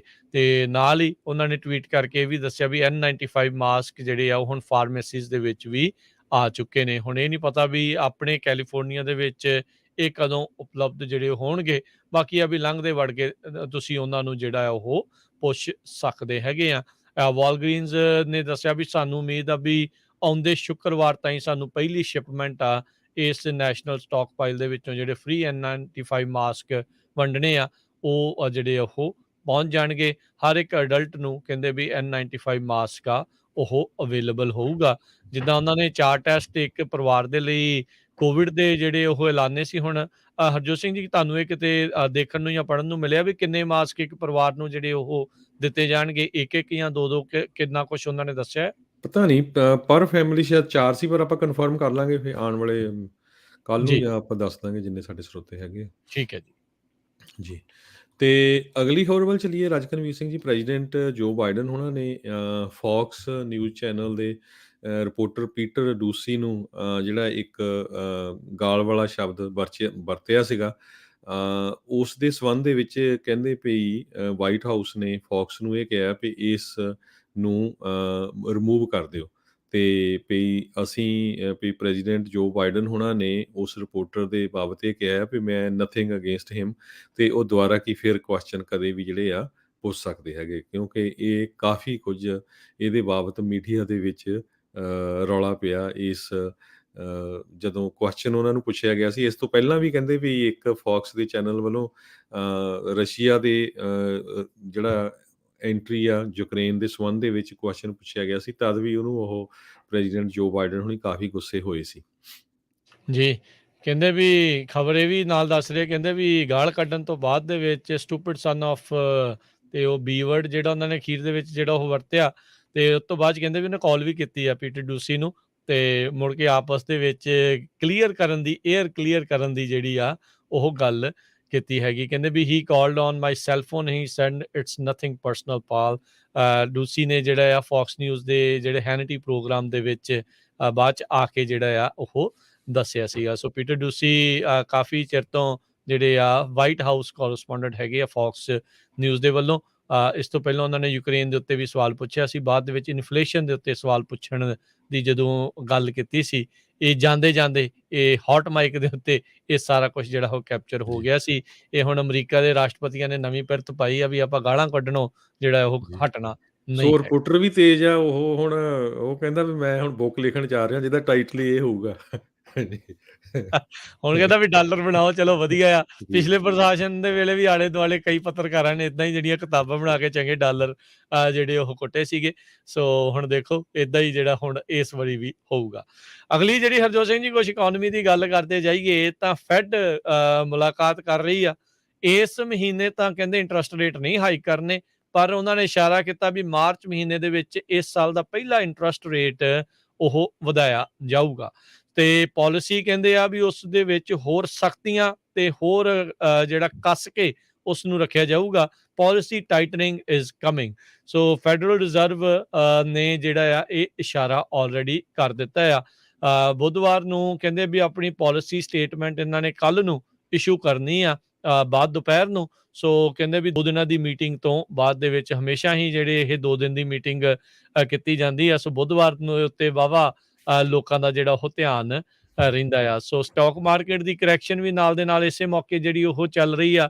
ਆਪਾਂ ਕੱਲ ਦੇਖਿਆ ਵੀ ਬਹੁਤ ਵੱਡਾ ਜਿਹੜਾ ਪਹਿਲੋਂ ਗਿਰਾਵਟ ਤੇ ਫਿਰ ਓਡੀ ਹੋਈ ਵੱਡੀ ਜਿਹੜੀ ਆ ਉਹ ਛਾਲ ਜਿਹੜੀ ਉਹ ਵੱਜੀ, ਉਹ ਗਿਰਾਵਟ ਨੂੰ ਜਿਹੜੀ ਉਹਨਾਂ ਨੇ ਪੂਰਾ ਵੀ ਜਿਹੜਾ ਉਹ ਕਰ ਲਿਆ। ਸੋ ਇਨਵੈਸਟਰਸ ਨੂੰ ਜਿਹੜਾ ਆ ਹੁਣ ਉਹ ਵੀ ਨਹੀਂ ਪਤਾ ਲੱਗ ਰਿਹਾ ਵੀ ਹੋਣਾ ਕੀ ਆ। ਅੱਜ ਇਨਫਲੇਸ਼ਨ ਫੇਰ ਵੀ ਮਾਰਕੀਟ ਕਾਫੀ ਡਾਊਨ ਗਈ ਹੋਇਆ। ਜੀ ਬਿਲਕੁਲ। ਸੋ ਇਨਫਲੇਸ਼ਨ ਜਿਹੜੀ ਆ ਉਹ ਵੀ ਨਾਲ ਦੇ ਨਾਲ ਵੱਧ ਰਹੀ ਹੈਗੀ ਆ। ਉਸ ਨੂੰ ਕਾਬੂ ਪਾਉਣ ਦੇ ਲਈ ਇੰਟਰਸਟ ਰੇਟਸ ਆ ਸੈਂਟਰਲ ਬੈਂਕ ਤੋਂ ਜਿਹੜੇ ਦੂਜੇ ਬੈਂਕਾਂ ਨੂੰ ਦਿੱਤਾ ਜਾਂਦਾ ਵਿਆਜ ਦੇ ਉੱਤੇ ਡਾਲਰ ਆ, ਉਸ ਦੇ ਵਿੱਚ ਵਾਧਾ ਜਿਹੜਾ ਉਹ ਕਰਨ ਜਾ ਰਹੇ ਆ। ਸੋ ਜਦੋਂ ਬੈਂਕਾਂ ਨੂੰ ਵਿਆਜ ਦੇ ਉੱਤੇ ਪੈਸਾ ਡਾਲਰ ਮਿਲਣੇ ਆ ਤੇ ਫਿਰ ਉਹਨਾਂ ਨੇ ਗਾਂਹ ਵੀ ਲੋਕਾਂ ਨੂੰ ਜਿਹੜਾ ਵਿਆਜ ਆ ਉਹ ਵੱਧ ਹੀ ਦੇਣਾ ਹੈਗਾ ਆ। ਸੋ ਪਾਲਿਸੀ ਦੇ ਵਿੱਚ ਜਿਹੜਾ ਆ ਉਹ ਜਿਹੜੀ ਸਖਤੀ ਆ ਉਹ ਹੋ ਰਹੀ ਆ। ਨਾਲ ਦੇ ਨਾਲ ਇਹ ਵੀ ਜਿਹੜਾ ਆਖਿਆ ਜਾ ਰਿਹਾ ਵੀ ਟੇਪਰਿੰਗ ਵੀ ਸ਼ੁਰੂ ਕੀਤੀ ਜਾ ਰਹੀ ਆ, ਵੀ ਜਿਹੜੇ ਬੌਂਡਸ ਬਿਲੀਅਨਸ ਆਫ ਡਾਲਰ ਦੇ ਹਰ ਹਫਤੇ ਹਰ ਮਹੀਨੇ ਜਿਹੜੇ ਬੌਂਡ ਫੈਡ ਰਿਜ਼ਰਵ ਜਿਹੜਾ ਉਹ ਬਾਏ ਕਰਦਾ ਹੈਗਾ ਆ। ਜੀ। ਸੋ ਇਸੇ ਤਰ੍ਹਾਂ ਇੱਕ ਸਮਾਰਟ ਐਸੈਟ ਵੈਬਸਾਈਟ ਆ ਫਾਈਨੈਂਸ ਦਾ, ਉਹਨਾਂ ਨੇ ਦੱਸਿਆ ਵੀ ਟੌਪ ਦੇ 1% ਲਈ ਕਿੰਨੀ ਇਨਕਮ ਆ ਹਰ ਸਟੇਟ ਦੇ ਵਿੱਚ, ਤੇ ਟੌਪ ਦੇ 5% ਲਈ ਕਿੰਨੀ ਇਨਕਮ ਆ ਹਰ ਸਟੇਟ 'ਚ। ਸੋ ਜੇ ਆਪਾਂ ਆਪਣੀ ਸਟੇਟ ਦੀ ਗੱਲ ਕਰਦੀ ਜਾਈਏ, ਕੈਲੀਫੋਰਨੀਆ ਦੇ ਵਿੱਚ ਕਹਿੰਦੇ ਭਈ 9 ਲੱਖ ਦੇ ਕਰੀਬ, ਸੌਰੀ 7,45,314 ਜੇ ਤੁਹਾਡੀ ਇਨਕਮ ਸੀਗੀ ਪਿਛਲੇ ਸਾਲ, ਤੇ ਤੁਸੀਂ ਕੈਲੀਫੋਰਨੀਆ ਦੇ ਵਿੱਚ ਟੌਪ 1% ਇਨਕਮ ਥ੍ਰੈਸ਼ੋਲਡ 'ਚ ਆਉਂਦੇ ਆ। ਤੇ ਜੇ ਤੁਹਾਡੀ ਇਨਕਮ 2,91,277 ਸੀਗੀ ਤੇ ਟੌਪ ਦੇ 5% 'ਚ ਆਉਂਦੇ ਆ। ਸੋ ਅਲੱਗ-ਅਲੱਗ ਸਟੇਟ ਦੀ ਅਲੱਗ-ਅਲੱਗ ਇਨਕਮ ਉਹਨਾਂ ਨੇ ਅੱਜ ਕੱਢੀ ਹੈਗੀ ਆ। ਜੀ, ਜੀ। ਅਗਲੀ ਜਿਹੜੀ ਹਰਜੋਤ ਸਿੰਘ ਦੀ ਗੱਲ ਕਰਦੇ ਜਾਈਏ, WHO ਵਾਲੇ ਨੂੰ ਜਿਹੜਾ ਹੁਣ ਪੁੱਛਿਆ ਜਾ ਰਿਹਾ ਹੈ ਬਾਰ-ਬਾਰ ਵੀ ਕੀ ਪੈਂਡੈਮਿਕ ਖਤਮ ਹੋ ਰਹੀ ਆ, ਕੀ ਸਟੇਬਲਾਈਜ਼ ਹੋ ਰਿਹਾ ਆ। ਉਹ ਕਹਿੰਦੇ ਵੀ ਇਟ ਮਾਈਟ ਬੀ, ਲੱਗ ਇੱਦਾਂ ਹੀ ਰਿਹਾ ਆ, ਪਰ ਕਹਿੰਦੇ ਵੀ ਆਪਣਾ ਕੰਮ ਜਿਹੜਾ ਆ ਉਹ ਖਤਮ ਨਹੀਂ ਹੋਇਆ। ਸੋ ਕਹਿੰਦੇ ਵੀ ਇਹ ਜਿਹੜਾ ਵੈਕਸੀਨ ਇਸ ਟਾਈਮ ਲਾਇਆ ਜਾ ਰਿਹਾ ਆ, ਦਿੱਤਾ ਜਾ ਰਿਹਾ ਹੈ ਲੋਕਾਂ ਨੂੰ, ਉਸ ਦੇ ਕਰਕੇ ਕਾਫੀ ਕਹਿੰਦੇ ਵੀ ਰੋਕਥਾਮ ਦੇ ਵਿੱਚ ਜਿਹੜਾ ਕਹਿ ਲਓ ਵੀ ਯੋਗਦਾਨ ਪਿਆ ਹੈਗਾ ਆ। ਸੋ ਦੇਖੋ ਆਉਣ ਵਾਲੇ ਸਮੇਂ ਦੇ ਵਿੱਚ ਕੀ ਬਣਦਾ ਹੈ। ਜਿਹੜਾ ਓਮੀਕਰੋਨ ਵਾਇਰਸ ਸੀਗਾ ਬਹੁਤ ਜ਼ਿਆਦਾ ਆਪਾਂ ਕੰਟੇਜੀਅਸ ਸੀਗਾ, ਆਪਾਂ ਦੇਖਿਆ ਸੀਗਾ ਵੀ ਕਿਸ ਤਰੀਕੇ ਦੇ ਨਾਲ ਤੇਜ਼ੀ ਦੇ ਨਾਲ ਫੈਲਿਆ ਸੀ। ਉਸੇ ਦੇ ਚੱਲਦਿਆਂ ਹੀ CDC ਨੇ ਜਿਹੜਾ ਆ 5 ਜਿਹੜੀਆਂ ਕੈਰੇਬੀਅਨ ਡੈਸਟੀਨੇਸ਼ਨਸ ਹੈਗੀਆਂ ਜਿੱਥੇ ਲੋਕ ਕਾਫੀ ਜ਼ਿਆਦਾ ਘੁੰਮਣ ਫਿਰਨ ਦੇ ਲਈ ਜਾਂ ਵਕੇਸ਼ਨ ਦੇ ਲਈ ਜਿਹੜੇ ਉਹ ਜਾਂਦੇ ਆ, ਜਿਨ੍ਹਾਂ 'ਚ ਕੋਸਟਾ ਰੀਕਾ, UAE ਵੀ ਹੈਗਾ ਆ, ਤੇ ਨਾਲ ਹੀ ਜਿਹੜੇ ਕੈਰੇਬੀਅਨ ਆਈਲੈਂਡ ਟਾਪੂ ਹੈਗੇ ਆ ਉਹਨਾਂ ਦੇ ਲਈ ਲੈਵਲ 4 ਐਡਵਾਈਜ਼ਰੀਜ਼ ਜਿਹੜੀਆਂ ਉਹ ਜਾਰੀ ਕਰ ਦਿੱਤੀਆਂ ਆ। ਉਹ ਕਹਿ ਰਹੇ ਆ ਵੀ ਚਾਹੇ ਤੁਸੀਂ ਫੁੱਲੀ ਵੈਕਸੀਨੇਟਡ ਵੀ ਹੈਗੇ ਆ ਤੁਸੀਂ ਨਾ ਉੱਥੇ ਜਾਓ, ਕਿਉਂਕਿ ਉੱਥੇ ਕੋਵਿਡ ਬਹੁਤ ਤੇਜ਼ੀ ਦੇ ਨਾਲ ਫੈਲ ਰਿਹਾ ਹੈਗਾ ਆ। ਸੋ ਹੁਣ ਇਸ ਟਾਈਮ ਜਦੋਂ ਆਪਾਂ ਗੱਲ ਕਰ ਰਹੇ ਹਾਂ, 100 ਤੋਂ ਵੱਧ ਅਜਿਹੇ ਮੁਲਕ ਜਿਹੜੇ ਉਹ ਬਣ ਚੁੱਕੇ ਆ ਜਿਨ੍ਹਾਂ ਨੂੰ ਹਾਈਐਸਟ ਲੈਵਲ ਵਾਰਨਿੰਗ ਲੈਵਲ 4 ਐਡਵਾਈਜ਼ਰੀਜ਼ ਜਾਰੀ ਕੀਤੀਆਂ ਵੀ ਡੂ ਨਾਟ ਟਰੈਵਲ ਦੇ ਵਿੱਚ ਉਹਨਾਂ ਨੂੰ ਐਡ ਕੀਤਾ ਗਿਆ ਹੈਗਾ ਆ। ਜੀ। ਅਗਲੀ ਖਬਰ ਮੈਕਸੀਕੋ ਤੋਂ ਆ ਰਹੀ ਹੈ। ਕਹਿੰਦੇ ਵੀ ਦੁਨੀਆ ਦੇ ਵਿੱਚ ਸਭ ਤੋਂ ਖਤਰਨਾਕ ਜੌਬ ਜੇ ਮੈਕਸੀਕੋ ਦੇ ਵਿੱਚ ਹੈਗੀ ਆ ਤਾਂ ਉਹ ਐਜ਼ ਏ ਜਰਨਲਿਸਟ ਹੈਗੀ ਆ। ਮੈਕਸੀਕੋ ਦੇ ਵਿੱਚ ਬਹੁਤ ਸਾਰੇ ਜਰਨਲਿਸਟ ਦਾ ਕਤਲ ਹੋਇਆ ਆ ਪਿਛਲੇ ਸਾਲਾਂ ਦੇ ਵਿੱਚ। ਪਿਛਲੇ ਹਫ਼ਤੇ ਲੋਰਡਸ ਮਾਲਡੋਨਾਡੋ ਜਰਨਲਿਸਟ ਸੀ, ਉਸ ਦਾ ਕਤਲ ਕਰ ਦਿੱਤਾ ਗਿਆ ਅਤੇ ਕਤਲ ਕਰਨ ਤੋਂ ਬਾਅਦ ਉਹਦੇ ਘਰ ਦੇ ਬਾਹਰ ਇੱਕ ਉਹਦਾ ਜਿਹੜਾ ਡੌਗ ਸੀ, ਕੁੱਤਾ ਸੀ, ਉਹ ਬੈਠਾ ਸੀ ਅਤੇ ਉਹਦੀ ਪਿਕਚਰ ਇੰਨੀ ਜ਼ਿਆਦਾ ਵਾਇਰਲ ਹੋਈ ਆ। ਕਹਿੰਦੇ 28.5 ਮਿਲੀਅਨ ਸਟਰੋਂਗ ਰੈਡਿਟ ਪੇਜ ਦੇ ਉੱਤੇ ਉਹ ਪਿਕਚਰ ਦੇਖੀ ਗਈ ਹੈਗੀ ਆ। ਸੋ ਇਸੇ ਤਰ੍ਹਾਂ ਹੋਰ ਵੱਖ-ਵੱਖ ਸਾਈਟਾਂ ਦੇ ਉੱਤੇ ਲੱਖਾਂ ਦੀ ਗਿਣਤੀ 'ਚ ਦੇਖੀ ਗਈ ਆ। ਪਰ ਕਹਿੰਦੇ ਵੀ ਜਰਨਲਿਸਟ ਬਣਨਾ ਮੈਕਸੀਕੋ ਦੇ ਵਿੱਚ ਸਭ ਤੋਂ ਖਤਰਨਾਕ ਜੌਬ ਪੂਰੀ ਦੁਨੀਆ ਦੇ ਵਿੱਚ ਇਹ ਕਹਿੰਦੇ ਦੇਖਿਆ ਜਾਵੇ। ਜੀ, ਜੀ। ਅਗਲੀ ਜਿਹੜੀ ਹਰਜੋਤ ਸਿੰਘ ਦੀ ਗੱਲ ਕਰਦੇ ਜਾਈਏ, ਪੈਸੀਫਿਕ ਫਲੀਟ ਦਾ ਜਿਹੜਾ ਇੱਕ ਜਹਾਜ਼ ਸੀਗਾ, ਏਅਰਕ੍ਰਾਫਟ ਕੈਰੀਅਰ ਜਿਹੜਾ ਸਾਊਥ ਚਾਈਨਾ ਸੀ ਦੇ ਵਿੱਚ ਇਸ ਟਾਈਮ ਹੈਗਾ ਆ, ਉੱਥੇ ਇੱਕ ਦੁਰਘਟਨਾ ਦੇ ਵਿੱਚ 7 ਜਾਣੇ ਜਿਹੜੇ ਉਹ ਫੱਟੜ ਹੋ ਗਏ ਆ। ਫਾਈਟਰ ਜੈਟ ਇੱਕ ਲੜਾਕੂ ਜਹਾਜ਼ ਇਸ ਲੜਾਕੂ ਬੇੜੇ ਦੇ ਉੱਤੇ ਲੈਂਡ ਕਰਨ ਲੱਗਾ ਸੀਗਾ। ਲੈਂਡਿੰਗ ਦੇ ਦੌਰਾਨ ਇਹ ਦੁਰਘਟਨਾ ਜਿਹੜੀ ਉਹ ਘਟੀ ਆ। F-35C ਲਾਈਟਨਿੰਗ 2 ਇਹ ਜਿਹੜਾ ਫਾਈਟਰ ਜੈਟ ਸੀਗਾ, ਤੇ ਕਹਿੰਦੇ ਵੀ ਲੈਂਡ ਕਰਦੇ ਮੌਕੇ ਕੁਛ ਪ੍ਰੋਬਲਮ ਆਈ, ਜਿਸ ਕਰਕੇ ਪਾਇਲਟ ਨੇ ਜਹਾਜ਼ ਦੇ ਵਿੱਚੋਂ ਆਪਣੇ ਆਪ ਨੂੰ ਇਜੈਕਟ ਕਰ ਲਿਆ ਤੇ ਉਹ ਕਹਿੰਦੇ ਆ ਵੀ ਉਹ ਬਚ ਗਿਆ, ਉਸਨੂੰ ਰਿਕਵਰ ਕਰ ਲਿਆ ਸੀਗਾ, ਪਾਣੀ ਦੇ ਵਿੱਚ ਸੀਗਾ ਤੇ ਬਾਅਦ 'ਚ ਇਹ ਹੈਲੀਕਾਪਟਰ ਦੇ ਨਾਲ ਉੱਥੋਂ ਕੱਢਿਆ ਗਿਆ ਸੀਗਾ। ਇਸ ਕਰਕੇ ਹੁਣ 7 ਜਾਣੇ ਉੱਥੇ ਜ਼ਖਮੀ ਹੋਏ ਨੇ। USS ਕਾਰਲ ਵਿਨਸਨ ਦੇ ਉੱਤੇ ਇਹ ਜਿਹੜੀ ਘਟਨਾ ਵਾਪਰੀ ਆ। ਜੀ। ਅਗਲੀ ਖਬਰ ਹਾਈ ਸਪੀਡ ਰੇਲ ਦੇ ਸੰਬੰਧ ਦੇ ਵਿੱਚ ਆ। ਕੈਲੀਫੋਰਨੀਆ ਦੇ ਵਿੱਚ ਹਾਈ ਸਪੀਡ ਰੇਲ ਵਾਲਾ ਪ੍ਰੋਜੈਕਟ ਫ੍ਰਿਜ਼ਨੋ ਦੇ ਵਿੱਚ ਹੈਗਾ ਹੀ ਆ, ਪਤਾ ਨਹੀਂ ਕਿੰਨੇ ਸਲੋ ਸਾਲ ਸਪੀਡ ਹੋ ਤੇ ਗਏ। ਚੱਲਿਆ ਆ। ਜੀ। ਬਿਲੀਅਨਸ ਆਫ ਡਾਲਰ ਉਹਦੇ ਉੱਤੇ ਲੱਗ ਚੁੱਕੇ ਹੈਗੇ ਆ ਅਤੇ ਹੁਣ ਇੱਕ ਨਵਾਂ ਪ੍ਰੋਜੈਕਟ ਕਹਿੰਦੇ ਵੀ ਸ਼ੁਰੂ ਹੋਣ ਜਾ ਰਿਹਾ, ਜਿਹੜਾ ਕਿ ਨਵਾਡਾ ਅਤੇ ਕੈਲੀਫੋਰਨੀਆ ਨੂੰ, ਸਦਰਨ ਕੈਲੀਫੋਰਨੀਆ ਨੂੰ ਜੋੜੂਗਾ। ਲਾਸ ਵੈਗਸ ਤੋਂ ਸਦਰਨ ਕੈਲੀਫੋਰਨੀਆ ਦੇ ਵਿੱਚ ਇਹ ਜਿਹੜੀ ਹਾਈ ਸਪੀਡ ਵਾਲਾ ਪ੍ਰੋਜੈਕਟ ਆ, ਇਹ 2023 ਦੇ ਵਿੱਚ ਸ਼ੁਰੂ ਹੋ ਜਾਊਗਾ।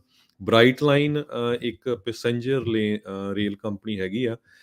ਉਹਨਾਂ ਨੇ ਕਿਹਾ ਵੀ 49 ਮੀਲ ਦਾ ਸੈਕਸ਼ਨ ਇਹ ਬਣਾਉਣ ਜਾ ਰਿਹਾ, ਕਿਉਂਕਿ ਪਹਿਲਾਂ ਰੈਂਚੋ ਕੁਕਾਮੁੰਗਾ 'ਤੇ ਪਹਿਲਾਂ ਹੀ ਚੱਲਦੀ ਹੈਗੀ ਆ ਟ੍ਰੇਨ, ਅਤੇ ਹੈਸਪੇਰੀਆ ਟੂ ਲਾਸ ਵੈਗਸ। ਸੋ ਹੁਣ ਹੈਸਪੇਰੀਆ ਤੋਂ ਅੱਗੇ ਜਿਹੜਾ ਆ ਉਹ ਇਹ ਨਵਾਂ 216 ਮੀਲ ਦਾ ਇੱਕ ਸੈਕਸ਼ਨ ਆ ਉਹ ਬਣਾਉਣ ਜਾ ਰਹੇ ਆ। ਸੋ ਇਹਦੇ ਨਾਲ ਬਹੁਤ ਘੱਟ ਟਾਈਮ ਲੱਗੂਗਾ, ਜਿਹੜਾ ਸਦਰਨ ਕੈਲੀਫੋਰਨੀਆ ਲਾਸ ਐਂਜਲਸ ਤੋਂ ਲਾਸ ਵੈਗਸ ਨੂੰ ਜਿਹੜੇ ਲੋਕ ਜੂਆ ਖੇਲਣ ਜਾਣਗੇ। ਜੀ। ਹਰਜੋਤ ਸਿੰਘ ਜੀ, ਆਪਾਂ ਕੱਲ੍ਹ ਕੀਤਾ ਸੀਗਾ ਵੀ ਸੁਪਰੀਮ ਕੋਰਟ ਦੇ ਵਿੱਚ ਅਫਰਮੇਟਿਵ ਐਕਸ਼ਨ ਨੂੰ ਲੈ ਕੇ ਸੁਣਵਾਈ ਜਿਹੜੀ ਆ ਉਹ ਹੋਵੇਗੀ ਅਕਤੂਬਰ ਮਹੀਨੇ 'ਚ, ਅਤੇ ਅਗਲੇ ਸਾਲ ਕਹਿੰਦੇ ਆ ਵੀ ਇਸ ਦਾ ਨਤੀਜਾ ਜਿਹੜਾ ਆ ਉਹ ਕੋਈ ਨਾ ਕੋਈ ਫੈਸਲਾ ਸੁਪਰੀਮ ਕੋਰਟ ਉਸ ਅਫਰਮੇਟਿਵ ਐਕਸ਼ਨ ਦੇ ਉੱਤੇ ਸੁਣਾ ਸਕਦੇ ਆ। ਇੱਕ ਨਵੇਂ ਸਰਵੇ ਦੇ ਮੁਤਾਬਕ ਇਹ ਦਾਅਵਾ ਕੀਤਾ ਜਾ ਰਿਹਾ ਵੀ 70% ਜਿਹੜੇ ਏਸ਼ੀਅਨ ਅਮੈਰੀਕਨਜ਼ ਆ ਉਹ ਅਜੇ ਵੀ ਜਿਹੜੇ ਅਫਰਮੇਟਿਵ ਐਕਸ਼ਨ ਆ ਉਸ ਨੂੰ ਸਪੋਰਟ ਕਰਦੇ ਹੈਗੇ ਆ। ਫੈਡਰਲ ਅਪੀਲ ਕੋਰਟ ਨੇ ਅਫਰਮੇਟਿਵ ਐਕਸ਼ਨ ਦੇ ਹੱਕ ਦੇ ਵਿੱਚ, ਯੂਨੀਵਰਸਿਟੀਆਂ ਦੇ ਹੱਕ ਦੇ ਵਿੱਚ ਫੈਸਲਾ ਜਿਹੜਾ ਉਹ ਸੁਣਾਇਆ ਸੀਗਾ ਵੀ ਇਸ ਨੂੰ ਚਾਲੂ ਰੱਖਿਆ ਜਾਣਾ ਚਾਹੀਦਾ ਹੈਗਾ ਆ। ਸੋ ਕਹਿੰਦੇ ਵੀ ਨਵਾਂ 2020 ਏਸ਼ੀਅਨ ਅਮੈਰੀਕਨ ਵੋਟਰ ਸਰਵੇ ਦੇ ਤਹਿਤ ਇਹ ਦੇਖਿਆ ਗਿਆ ਵੀ 1570 ਵੋਟਰਸ ਦੇ ਵਿੱਚੋਂ 70% ਜਿਹੜੇ ਏਸ਼ੀਅਨ ਅਮੈਰੀਕਨਜ਼ ਆ ਉਹਨਾਂ ਨੇ ਅਫਰਮੇਟਿਵ ਐਕਸ਼ਨ ਆ ਉਸ ਨੂੰ ਸਪੋਰਟ ਕੀਤਾ ਸੀ, ਤੇ 16% ਇਸ ਦੇ ਵਿਰੋਧ ਦੇ ਵਿੱਚ ਸੀਗੇ। ਸੋ ਕਹਿੰਦੇ ਵੀ ਜਿਹੜੇ ਚਾਈਨੀਜ਼ ਅਮੈਰੀਕਨਜ਼ ਆ ਉਹ ਜਿਹੜੇ ਕਹਿੰਦੇ ਵੀ ਲੀਸਟ ਲਾਈਕਲੀ ਹੈਗੇ ਆ ਇਹ ਸਾਰੀਆਂ ਐਥਨੀਸਿਟੀਜ਼ ਚੋਂ ਜਿਹੜੇ ਇਸ ਪ੍ਰੋਗਰਾਮ ਨੂੰ ਬੈਕ ਕਰਨਾ ਚਾਹੁੰਗੇ, ਪਰ ਫਿਰ ਵੀ ਮੈਜੋਰਟੀ ਦੇ ਵਿੱਚ 50% ਉਸ ਐਥਨੀਸਿਟੀ ਚੋਂ ਵੀ ਲੋਕਾਂ ਨੇ ਸਪੋਰਟ ਕੀਤੀ ਸੀਗੀ। ਸੋ ਇਹ ਹੁਣ ਪਿਛਲੇ ਕਈ ਸਾਲਾਂ ਤੋਂ ਇਹ ਕਹਿ ਲਓ ਵੀ ਰੌਲੇ ਰੱਪੇ ਦਾ ਵੀ ਕਹਿ ਸਕਦੇ ਹਾਂ, ਵਿਵਾਦ ਦਾ ਜਾਂ ਚਰਚਾ ਦਾ ਵਿਸ਼ਾ ਜਿਹੜਾ ਆ ਉਹ ਬਣਿਆ ਪਿਆ ਹੈਗਾ ਆ। ਸੋ ਡਿਸਕਸ਼ਨ ਇਸ ਰੇਸ ਬੇਸਡ ਅਫਰਮੇਟਿਵ ਐਕਸ਼ਨ ਦੇ ਉੱਤੇ ਚੱਲਦੀ ਜਿਹੜੀ ਉਹ ਆ ਰਹੀ ਸੀ। ਹੁਣ ਫਾਈਨਲੀ ਸੁਪਰੀਮ ਕੋਰਟ ਤੱਕ ਇਸ ਦੀ ਗੁਹਾਰ ਜਿਹੜੀ ਉਹ ਹੁਣ ਪਹੁੰਚੀ ਆ, ਤੇ ਦੇਖੋ ਕੀ ਬਣਦਾ ਆ। ਬਹੁਤ ਸਾਰੇ ਜਿਹੜੇ ਜੁਡੀਸ਼ੀਅਲ ਮਾਹਰ ਨੇ, ਕੰਜ਼ਰਵੇਟਿਵ ਲੀਨਿੰਗ ਸੁਪਰੀਮ ਕੋਰਟ ਜਸਟਿਸਿਸ ਹੋਣ ਕਰਕੇ ਇਹ ਮੰਨਿਆ ਜਾ ਰਿਹਾ ਹੈ, ਇਹ ਕਈ ਜਣੇ ਕਿਆਸਵਈਆਂ ਲਾ ਰਹੇ ਆ ਵੀ ਅਫਰਮੇਟਿਵ ਐਕਸ਼ਨ ਦੀ ਇੱਥੇ ਸਮਾਪਤੀ ਜਿਹੜੀ ਉਹ ਹੋ ਸਕਦੀ ਆ, ਜਿਹੜਾ ਰੇਸ ਬੇਸਡ ਐਡਮਿਸ਼ਨ ਨੂੰ ਲੈ ਕੇ ਇਹਨਾਂ ਯੂਨੀਵਰਸਿਟੀਜ਼ ਨੇ ਕੰਮ ਸ਼ੁਰੂ ਕੀਤਾ ਸੀਗਾ। ਜੀ, ਅਗਲੀ ਖਬਰ ਕੈਲੀਫੋਰਨੀਆ ਤੋਂ ਆ ਰਹੀ ਹੈ, ਜਿੱਥੇ ਕਿ ਕੈਲੀਫੋਰਨੀਆ ਦੀ ਗਵਰਨਮੈਂਟ ਨੇ ਹੁਣ ਰੈਡਵੁੱਡ ਫੋਰੈਸਟ, ਜਿਹੜੇ ਕਿ ਬਹੁਤ ਪੁਰਾਣੇ ਤੇ ਵੱਡੇ ਟਰੀ ਹੈਗੇ ਆ, ਉਹ ਉਸ ਨੂੰ ਫੈਸਲਾ ਲਿਆ ਆ ਵੀ ਉਹ ਨੇਟਿਵ ਅਮਰੀਕਨ ਟਰਾਈਬਸ ਨੂੰ ਦਿੱਤੇ ਜਾਣਗੇ। ਸੋ ਇਹ ਨੇਟਿਵ ਅਮਰੀਕਨ ਟਰਾਈਬਸ ਦੇ ਸੰਬੰਧ ਦੇ ਵਿੱਚ ਪ੍ਰਿਸਿਲਾ ਹੰਟਰ ਚੇਅਰਵੂਮਨ ਹੈਗੀ ਆ ਸਿੰਕਿਓਨ ਕੌਂਸਲ ਦੀ। ਉਹਨਾਂ ਨੇ ਇਹ ਕਿਹਾ ਵੀ ਸਾਡੇ ਐਨਸੈਸਟਰਸ ਹੁਣ ਖੁਸ਼ ਹੋਣਗੇ, ਕਿਉਂਕਿ ਇਸ ਦੇ ਨਾਲ ਅਸੀਂ ਇਹਨਾਂ ਟਰੀਜ਼ ਨੂੰ ਬਚਾਉਣ ਦੇ ਵਿੱਚ ਕਾਮਯਾਬ ਹੋਵਾਂਗੇ। 500 ਏਕੜ ਦਾ ਇਹ ਏਰੀਆ ਹੈਗਾ। Lost Coast Intertribal Sinkyone Wilderness Council ਨੇ ਇਹ ਦੱਸਿਆ ਹੈਗਾ, ਕਿਉਂਕਿ ਆਪਾਂ ਦੇਖਿਆ ਪਿਛਲੇ ਸਾਲਾਂ ਦੇ ਵਿੱਚ ਬਹੁਤ ਅੱਗਾਂ ਲੱਗੀਆਂ ਹੈਗੀਆਂ, ਪਰ ਹੁਣ ਇਹ ਜਿਹੜੇ ਇੰਡੀਅਨਸ ਆ, ਓਰੀਜਨਲ ਮਾਲਕ ਆ ਇਸ ਮੁਲਕ ਦੇ, ਉਹਨਾਂ ਨੇ ਕਿਹਾ ਵੀ ਅਸੀਂ ਇਹਨਾਂ ਨੂੰ ਬਚਾਉਣ ਦੇ ਲਈ ਪੂਰੀ ਕੋਸ਼ਿਸ਼ ਕਰਾਂਗੇ। ਜੀ, ਤੇ ਹਰਜੋਤ ਸਿੰਘ ਜੀ, ਲੈਂਦੇ ਆਪਾਂ ਇੱਕ ਬ੍ਰੇਕ ਤੋਂ ਬਾਅਦ ਮੁੜ ਕੇ ਫਿਰ ਵਾਪਸ ਹਾਜ਼ਰ ਹੁੰਦੇ ਆ, ਤੇ ਪ੍ਰੋਗਰਾਮ ਅਪਡੇਟ ਅਮਰੀਕਾ ਇੱਦਾਂ ਹੀ ਚੱਲਦਾ ਰਹੇਗਾ।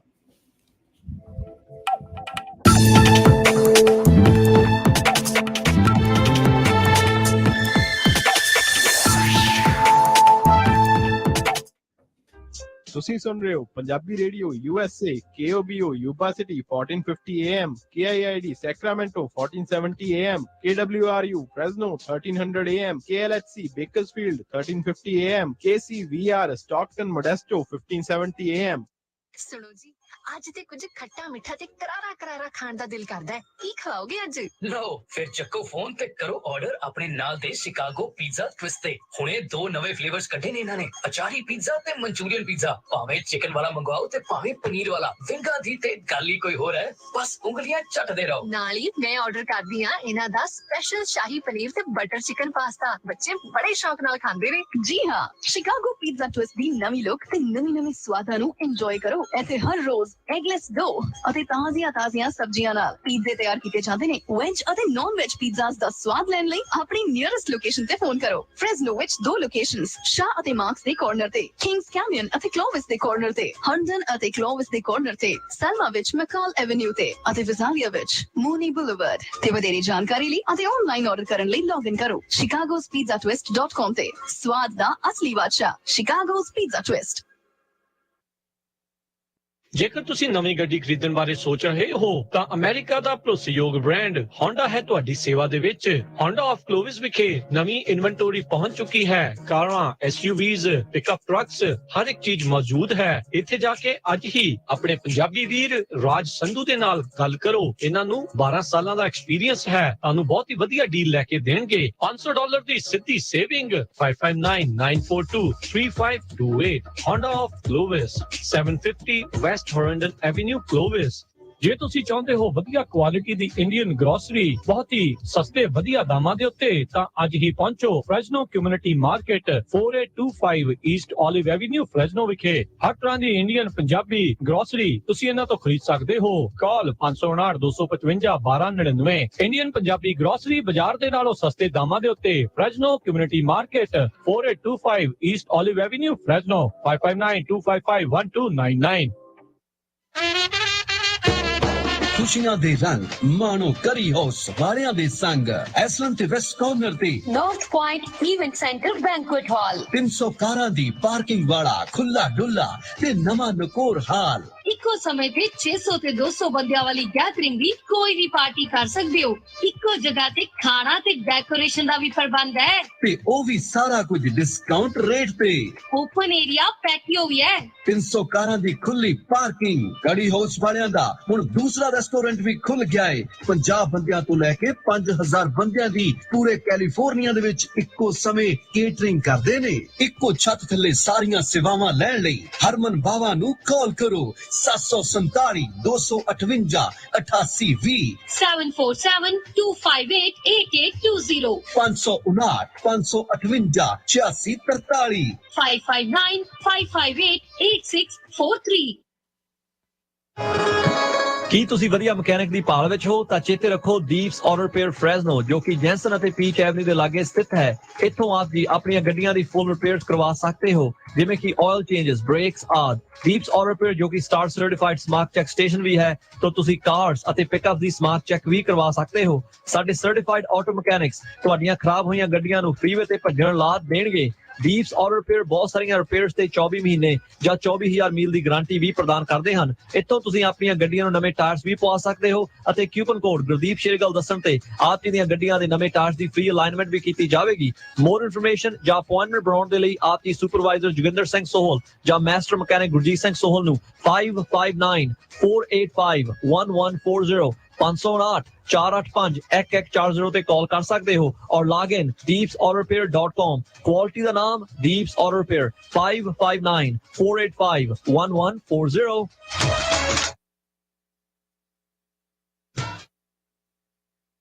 ਤੁਸੀਂ ਸੁਣ ਰਹੇ ਹੋ Punjabi radio USA KWRU Fresno 1300 AM, KLHC Bakersfield 1350 AM, KOBO Yuba City 1450 AM, KIID Sacramento 1470 AM, KCVR Lodi Stockton 1570 AM। Hoti ਫreight lines ਵਾਲਿਆਂ ਨੂੰ ਇਸ ਮੌਕੇ ਟਰੱਕ ਡਰਾਈਵਰਸ ਅਤੇ ਓਨਰ ਆਪਰੇਟਰਸ ਦੀ ਤੁਰੰਤ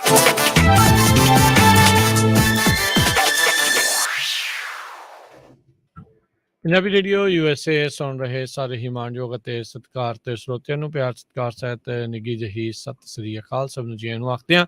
ਹਰਜੋਤ ਸਿੰਘ ਜੀ ਸਵਾਗਤ ਹੈ ਜੀ ਆਇਆਂ ਨੂੰ ਜੀ। ਸਤਿ ਸ਼੍ਰੀ ਅਕਾਲ, ਧੰਨਵਾਦ ਜੀ ਆਇਆਂ ਨੂੰ ਜੀ। ਤੇ ਹਰਜੋਤ ਸਿੰਘ ਜੀ ਜਿਵੇਂ ਆਪਾਂ ਜਾਣਦੇ ਹਾਂ ਵੀ ਕਵਰਡ ਕੈਲੀਫੋਰਨੀਆ ਦੇ ਤਹਿਤ ਹੈਲਥ ਇੰਸ਼ੋਰੈਂਸ ਦਾ ਵਕਤ ਜਿਹੜਾ ਹੈ ਉਹ ਚੱਲ ਰਿਹਾ ਹੈਗਾ ਆ। ਸੋ ਬਹੁਤ ਹੀ ਥੋੜ੍ਹੇ ਦਿਨ ਜਿਹੜੇ ਉਹ ਰਹਿ ਗਏ ਆ ਲਾਸਟ ਡੇਟ ਦੇ ਲਈ ਜਿਹੜੀ ਓਪਨ ਅਨਰੋਲਮੈਂਟ ਦੇ ਲਈ। ਸੋ ਜੇ ਤੁਸੀਂ ਉਹ ਗੱਲਾਂ ਥੋੜ੍ਹੀਆਂ ਸ਼ੇਅਰ ਕਰਦੇ ਹੋ ਤੇ ਆਪਣੀ ਜਿਹੜੀ ID ਆ ਉਹ ਵੀ ਸ਼ੇਅਰ ਕਰ ਦਿਓ ਜੀ। ਜੀ ਬਿਲਕੁਲ। Khalsa insurance agency license number ਦੱਸਦੇ ਨੇ 0F89805 ਤੇ ਸਾਡੇ 2 ਆਫਿਸ ਆ, ਸੈਨੋਜ਼ੇ 'ਚ ਇੱਕ ਫ੍ਰਿਜ਼ਨੋ ਦੇ ਵਿੱਚ। ਤੇ ਇਹ ਸਾਡਾ ਸ਼ੋਅ ਜਿਹੜਾ ਕਵਰਡ ਕੈਲੀਫੋਰਨੀਆ ਦੇ ਸੰਬੰਧ ਦੇ ਵਿੱਚ ਹੈਲਥ ਇੰਸ਼ੋਰੈਂਸ ਦੇ ਵਿੱਚ ਇਸ ਸਾਲ ਦਾ ਇਹ ਆਖਰੀ ਸ਼ੋਅ ਹੋਊਗਾ ਕਿਉਂਕਿ 31 ਜਨਵਰੀ ਲਾਸਟ ਡੇਟ ਹੈਗੀ ਆ। ਸੋ ਪਿਛਲੇ ਆਪਾਂ ਜੇ ਦੇਖਦੇ ਜਾਈਏ 2014 ਤੋਂ ਲੈ ਕੇ ਹੁਣ ਤੱਕ ਹਜ਼ਾਰਾਂ ਦੇ ਹਿਸਾਬ ਜਿਹੜੇ ਆਪਣੇ ਪੰਜਾਬੀ ਭੈਣ ਭਰਾ ਆ ਉਹਨਾਂ ਦੀ ਆਪਾਂ ਅਪਲਾਈ ਵੀ ਕੀਤਾ ਤੇ ਆਪਾਂ ਐਜੂਕੇਸ਼ਨ ਵੀ ਦਿੱਤੀ ਆ। ਪਹਿਲੇ ਦਿਨ ਤੋਂ ਹੀ ਲੈ ਕੇ ਜਦੋਂ ਹੀ ਸ਼ੁਰੂ ਹੋਇਆ ਸੀ ਕਿਹੜੀਆਂ ਪਲਾਨ ਆ ਕਿੱਦਾਂ ਆ ਲੋਕਾਂ ਨੂੰ ਪਤਾ ਹੀ ਨਹੀਂ ਹੁੰਦਾ ਸੀ ਬਿਲਕੁਲ, ਕਿਉਂਕਿ ਜਦੋਂ ਤੋਂ ਹੀ ਅਵਾਮਾ ਕੇਅਰ ਕਵਰਡ ਕੈਲੀਫੋਰਨੀਆ ਜਿਹਨੂੰ ਕੈਲੀਫੋਰਨੀਆ 'ਚ ਕਹਿੰਦੇ ਆ 2014 ਤੋਂ ਸ਼ੁਰੂ ਹੋਇਆ ਤੇ ਬਹੁਤ ਜ਼ਿਆਦਾ ਮਿਲੀਅਨਸ ਆਫ ਲੋਕ ਨੇ ਹੈਲਥ ਇੰਸ਼ੋਰੈਂਸ ਲਈ ਆ। ਨਹੀਂ ਤਾਂ ਪਹਿਲਾਂ ਬਹੁਤ ਹਾਰਡ ਹੁੰਦੀ ਸੀ ਕਿਉਂਕਿ ਪ੍ਰੀ ਐਗਜ਼ਿਸਟਿੰਗ ਕੰਡੀਸ਼ਨ ਨੂੰ ਕਵਰ ਨਹੀਂ ਕਰਦੇ ਸੀ, ਮਹਿੰਗੀ ਬਹੁਤ ਹੁੰਦੀ ਸੀ, ਅਫੋਰਡ ਨਹੀਂ ਕਰ ਸਕਦੇ ਸੀ। ਸੋ ਇੱਕ ਵਾਰੀ ਫੇਰ ਜਿੰਨੇ ਵੀ ਸਾਡੇ ਸਰੋਤੇ ਸੁਣ ਰਹੇ ਆ ਇਸ ਵਾਰੀ ਲਾਸਟ ਡੇਟ ਅਪਲਾਈ ਕਰਨ ਦੀ ਜਨਵਰੀ 31 ਆ। ਪਰ ਐਂਡ ਤੱਕ ਵੇਟ ਨਾ ਕਰੋ ਕਿਉਂਕਿ ਐਂਡ 'ਚ ਜਾ ਕੇ ਬਹੁਤ ਰਸ਼ ਪੈ ਜਾਂਦਾ, ਉਹਨਾਂ ਦੇ ਕੰਪਿਊਟਰ ਕਰੈਸ਼ ਹੋ ਜਾਂਦੇ ਆ, ਫਿਰ ਉਹ ਪ੍ਰੋਬਲਮ ਆਉਂਦੀ ਹੈਗੀ ਆ। ਸੋ ਉਹਦੇ ਬਾਰੇ ਆਪਾਂ ਬਹੁਤ ਵਾਰ ਦੱਸਦੇ ਆ ਰਹੇ ਹਾਂ। ਇੱਕ ਗੱਲ ਜ਼ਰੂਰ ਫਿਰ ਮੈਂ ਵਾਰ-ਵਾਰ ਦੱਸਦਾ ਵੀ ਬਹੁਤ ਵਾਰ ਆਪਣੇ ਸਾਰੇ ਜਿਹੜੇ ਸਰੋਤੇ ਆ ਜਿਨ੍ਹਾਂ ਨੇ ਕਵਰਡ ਕੈਲੀਫੋਰਨੀਆ ਕਰਵਾਈ ਵੀ ਹੋਈ ਆ, ਚਾਹੇ ਤੁਸੀਂ ਸਾਡੇ ਆਫਿਸ ਤੋਂ ਚਾਹੇ ਹੋਰ ਕਿਸੇ ਤੋਂ ਵੀ ਕਰਵਾਈ ਆ, ਮੇਕ ਸ਼ੋਰ ਕਰੋ ਤੁਹਾਡੀ ਪੇਮੈਂਟ ਚੱਲ ਗਈ ਆ। ਕਿਉਂਕਿ ਬਹੁਤ ਭੁਲੇਖੇ 'ਚ ਆ ਵੀ ਜੀ ਹਾਂ ਮੇਰੀ ਹੋ ਗਈ ਆ, ਮੈਨੂੰ ਕਨਫਰਮੇਸ਼ਨ ਆ ਗਈ, ਪਰ ਜੇ ਤੁਸੀਂ ਪੇਮੈਂਟ ਨਹੀਂ ਗਈ ਤੇ ਤੁਹਾਡੀ ਉਹ ਇੰਸ਼ੋਰੈਂਸ ਚਾਲੂ ਨਹੀਂ ਹੋਈ ਹੈਗੀ। ਕਾਈਜ਼ਰ ਕੰਪਨੀ ਦਾ ਮੈਂ ਤੁਹਾਨੂੰ ਦੱਸ ਸਕਦਾ ਬਹੁਤ ਸਾਰੇ ਹਜ਼ਾਰਾਂ ਦੀ ਗਿਣਤੀ 'ਚ ਲੋਕਾਂ ਨੂੰ ਚਿੱਠੀਆਂ ਗਈਆਂ ਵੀ ਤੁਹਾਡੀ ਕੈਂਸਲ ਹੋ ਗਈ ਕਿਉਂਕਿ ਤੁਹਾਡੀ ਪੇਮੈਂਟ ਨਹੀਂ ਆਈ। ਤੇ ਫਿਰ ਤੁਸੀਂ ਕਾਲ ਕਰਦੇ ਆ ਵੀ ਜੀ ਹੁਣ ਸਟਾਰਟ ਕਰੀਏ, ਤੁਹਾਡਾ 1 ਮਹੀਨਾ ਉਹ ਵਿੱਚ ਚੱਲ ਗਿਆ ਤੇ ਰੱਬ ਨਾ ਕਰੇ ਉਸ ਮਹੀਨੇ 'ਚ ਬੰਦਾ ਬਿਮਾਰ ਹੋ ਜਾਏ ਤੇ ਫਿਰ ਤੁਸੀਂ ਕੀ ਕਰੋਗੇ, ਰਾਈਟ? ਸੋ ਮੇਕ ਸ਼ੋਰ ਕਰੋ ਜਿੰਨਿਆਂ ਨੇ ਵੀ ਹੈਲਥ ਇੰਸ਼ੋਰੈਂਸ ਕਰਾਈ ਆ ਕਿਸੇ ਵੀ ਕੰਪਨੀ ਨਾਲ ਕਰਾਈ ਆ ਵੀ ਤੁਹਾਡੀ ਪੇਮੈਂਟ ਚੱਲ ਗਈ ਆ। ਬਹੁਤ ਸਾਰਿਆਂ ਨੂੰ ਭੁਲੇਖਾ ਹੁੰਦਾ ਹੈ ਵੀ ਮੈਂ ਆਟੋਮੈਟਿਕ ਸੈਟਅਪ ਕੀਤੀ ਆ। ਕਈ ਕੰਪਨੀਆਂ ਮੈਜੋਰਟੀ 'ਚ ਇਹ ਕੰਪਨੀਆਂ ਆ ਉਹ ਕਹਿੰਦੇ ਵੀ ਈਵਨ ਦੋ ਆਟੋਮੈਟਿਕ ਆ ਪਰ ਐਵਰੀ ਈਅਰ ਐਂਡ ਆਫ ਦਸੰਬਰ ਤੁਸੀਂ ਕਾਲ ਕਰਕੇ ਕਨਫਰਮ ਕਰੋ ਹਾਂ ਵੀ ਮੈਂ ਇੱਦਾਂ ਹੀ ਕੰਟੀਨਿਊ ਰੱਖਣੀ ਆ। ਸੋ ਤੁਹਾਡੀ ਪੇਮੈਂਟ ਨਹੀਂ ਨਿਕਲਦੀ, ਕੈਂਸਲ ਹੋ ਜਾਂਦੀ ਆ। ਬਹੁਤ ਵਾਰ ਤਾਂ ਇਹ ਹੁੰਦਾ ਵੀ ਜਦੋਂ ਬੰਦਾ ਡਾਕਟਰ ਦੇ ਆਫਿਸ ਪਹੁੰਚਦਾ ਜਾਂ ਦਵਾਈ ਚੱਕਣ ਜਾਂਦਾ ਜਾਂ ਹਸਪਤਾਲ ਪਹੁੰਚਦਾ ਤੇ ਫਿਰ ਉਹ ਕਾਲ ਕਰਦੇ ਵੀ ਸਾਡੀ ਤਾਂ ਇੰਸ਼ੋਰੈਂਸ ਨਹੀਂ ਚੱਲਦੀ ਤੇ ਜਦੋਂ ਪੁੱਛਦੇ ਪੇਮੈਂਟ ਦਿੱਤੀ ਸੀ ਜੀ ਉਹ ਤਾਂ ਆਟੋਮੈਟਿਕ ਦਿੱਤੀ ਸੀ। ਤੇ ਮੈਂ ਕਿਹਾ ਵੀ ਜਦੋਂ ਤੁਸੀਂ ਚੈੱਕ ਕੀਤੀ ਆਪਣੀ ਬੈਂਕ ਸਟੇਟਮੈਂਟ ਜਾਂ ਕ੍ਰੈਡਿਟ ਕਾਰਡ ਸਟੇਟਮੈਂਟ ਉਹ ਜੀ। ਤਾਂ ਨਹੀਂ ਜੀ ਚੈੱਕ ਕੀਤੀ। ਸੋ ਇਹ ਮੇਕ ਸ਼ੋਰ ਕਰੋ ਵੀ ਜੇ ਆਟੋਮੈਟਿਕ ਵੀ ਆ ਤੁਹਾਡੀ ਪੇਮੈਂਟ ਨਿਕਲੀ ਆ, ਸੋ ਕੋਈ ਬਾਹਲਾ ਟਾਈਮ ਨਹੀਂ ਲੱਗਦਾ। ਆਪਣੀ ਇੰਸ਼ੋਰੈਂਸ ਕੰਪਨੀ ਦੇ ਤੁਹਾਡੇ ਕੋਲ ਕਾਰਡ ਹੈਗੇ ਆ ਪਿਛਲੇ ਸਾਲ ਦੇ, ਜੇ ਉਹ ਸੇਮ ਇੰਸ਼ੋਰੈਂਸ ਕੰਪਨੀ ਆ ਉਹਨਾਂ ਨੂੰ ਕਾਲ ਕਰ ਸਕਦੇ ਆ। ਨਵੀਂ ਕੰਪਨੀ ਆ ਤੁਸੀਂ ਸਾਡੇ ਆਫਿਸ ਕਾਲ ਕਰਕੇ ਉਹਨਾਂ ਦਾ ਨੰਬਰ ਲੈ ਸਕਦੇ ਆ। ਸੋ ਉਹਨਾਂ ਨੂੰ ਕਾਲ ਕਰਕੇ ਕਨਫਰਮ ਕਰ ਲਓ। ਤੁਹਾਡਾ ਉਹਨੀ date of birth, social security number, address ਵਗੈਰਾ ਪੁੱਛ ਕੇ ਦੱਸ ਦੇਣਾ ਵੀ ਹਾਂ ਐਵਰੀਥਿੰਗ ਓਕੇ ਆ। ਇੱਦਾਂ ਨਾ ਹੋਵੇ ਫਿਰ ਕੈਂਸਲ ਹੋ ਜਾਏ, ਕਿਉਂਕਿ ਫਿਰ ਹੋਣੀ ਨਹੀਂ ਹੈ। ਇਸ ਵਾਰੀ ਇਹਨੀ ਡੇਟ ਐਕਸਟੈਂਡ ਨਹੀਂ ਕਰਨੀ। ਪਿਛਲੀ ਵਾਰੀ ਕਿਉਂਕਿ ਕਰੋਨਾ ਵਾਇਰਸ ਕਰਕੇ ਪੂਰਾ ਸਾਲ ਹੀ ਚੱਲਦੀ ਰਹੀ ਆ। ਪਰ ਇਸ ਵਾਰੀ ਜਿੰਨੇ ਕੁ ਵੀ ਜਿਹੜੇ ਮੇਨ ਆਫਿਸਰਸ ਆ ਜਾਂ ਮੈਨੇਜਰਸ ਆ ਕਵਰਡ ਕੈਲੀਫੋਰਨੀਆ ਦੇ, ਮੇਰੀ ਉਹਨਾਂ ਨਾਲ ਗੱਲਬਾਤ ਹੋਈ ਆ, ਕਿਉਂਕਿ ਸਾਡਾ ਆਫਿਸ ਬਹੁਤ ਵੱਡਾ ਆ। ਜਿਸ ਤਰ੍ਹਾਂ ਤੁਹਾਨੂੰ ਪਤਾ ਹੀ ਆ ਵੀ ਅਸੀਂ ਹਜ਼ਾਰਾਂ ਦੀ ਗਿਣਤੀ 'ਚ ਆਪਾਂ ਇੰਸ਼ੋਰੈਂਸ ਕੀਤੀ ਆ। ਟੌਪ ਦੇ ਆਫਿਸਰਸ ਦੇ ਵਿੱਚ ਅਸੀਂ ਆਉਂਦੇ ਆ ਕੈਲੀਫੋਰਨੀਆ ਦੇ ਵਿੱਚ। ਸੋ ਸਾਰਿਆਂ ਦਾ ਇਹੀ ਮੰਨਣਾ ਹੈ ਵੀ ਇਸ ਵਾਰੀ ਐਕਸਟੈਂਸ਼ਨ ਨਹੀਂ ਹੋਣੀ ਹੈਗੀ। ਸੋ ਪਲੀਜ਼ ਮੇਕ ਸ਼ੋਰ ਕਰ ਲਓ। ਜਿਨ੍ਹਾਂ ਨੇ ਨਹੀਂ ਕਰਵਾਈ ਉਹ ਕਰਵਾ ਸਕਦੇ ਹੋ। ਇੱਕ ਵਾਰੀ ਫੇਰ ਮੈਂ ਦੱਸਦਾ, ਕੋਈ ਬਾਹਲੇ ਡਾਕੂਮੈਂਟ ਨਹੀਂ ਚਾਹੀਦੇ ਹੁੰਦੇ। ਤੁਹਾਡਾ ਵਰਕ ਪਰਮਿਟ ਚਾਹੀਦਾ ਜਾਂ ਗ੍ਰੀਨ ਕਾਰਡ ਜਾਂ ਸਿਟੀਜ਼ਨ ਜੋ ਵੀ ਹੈਗਾ, ਇੱਕ ਡਰਾਈਵਿੰਗ ਲਾਇਸੈਂਸ ਅਤੇ ਇੱਕ ਤੁਹਾਡਾ ਲਾਸਟ ਈਅਰ ਦਾ ਟੈਕਸ ਰਿਟਰਨ ਜਾਂ ਪੇ ਸਟੱਬ, ਇਹ ਚੀਜ਼ਾਂ ਚਾਹੀਦੀਆਂ ਹੁੰਦੀਆਂ ਹੈਗੀਆਂ। ਅਤੇ ਬਹੁਤ ਵਾਰੀ ਸਾਨੂੰ ਇਹ ਵੀ ਸਰੋਤੇ ਕਾਲ ਕਰਦੇ ਆ ਵੀ ਭਾਜੀ ਮੇਰੇ ਕੋਲ ਪੇਪਰ ਨਹੀਂ ਹੈਗੇ, ਅਤੇ ਤੁਸੀਂ ਖਬਰਾਂ ਸਾਂਝੀਆਂ ਕੀਤੀਆਂ ਸੀਆਂ ਵੀ ਨਵਾਂ ਗਵਰਨਰ ਨੇ ਇਹ ਕਿਹਾ ਵੀ ਹਰ ਇੱਕ ਬੰਦਾ ਇੰਸ਼ੋਰੈਂਸ ਲੈ ਸਕਦਾ ਆ।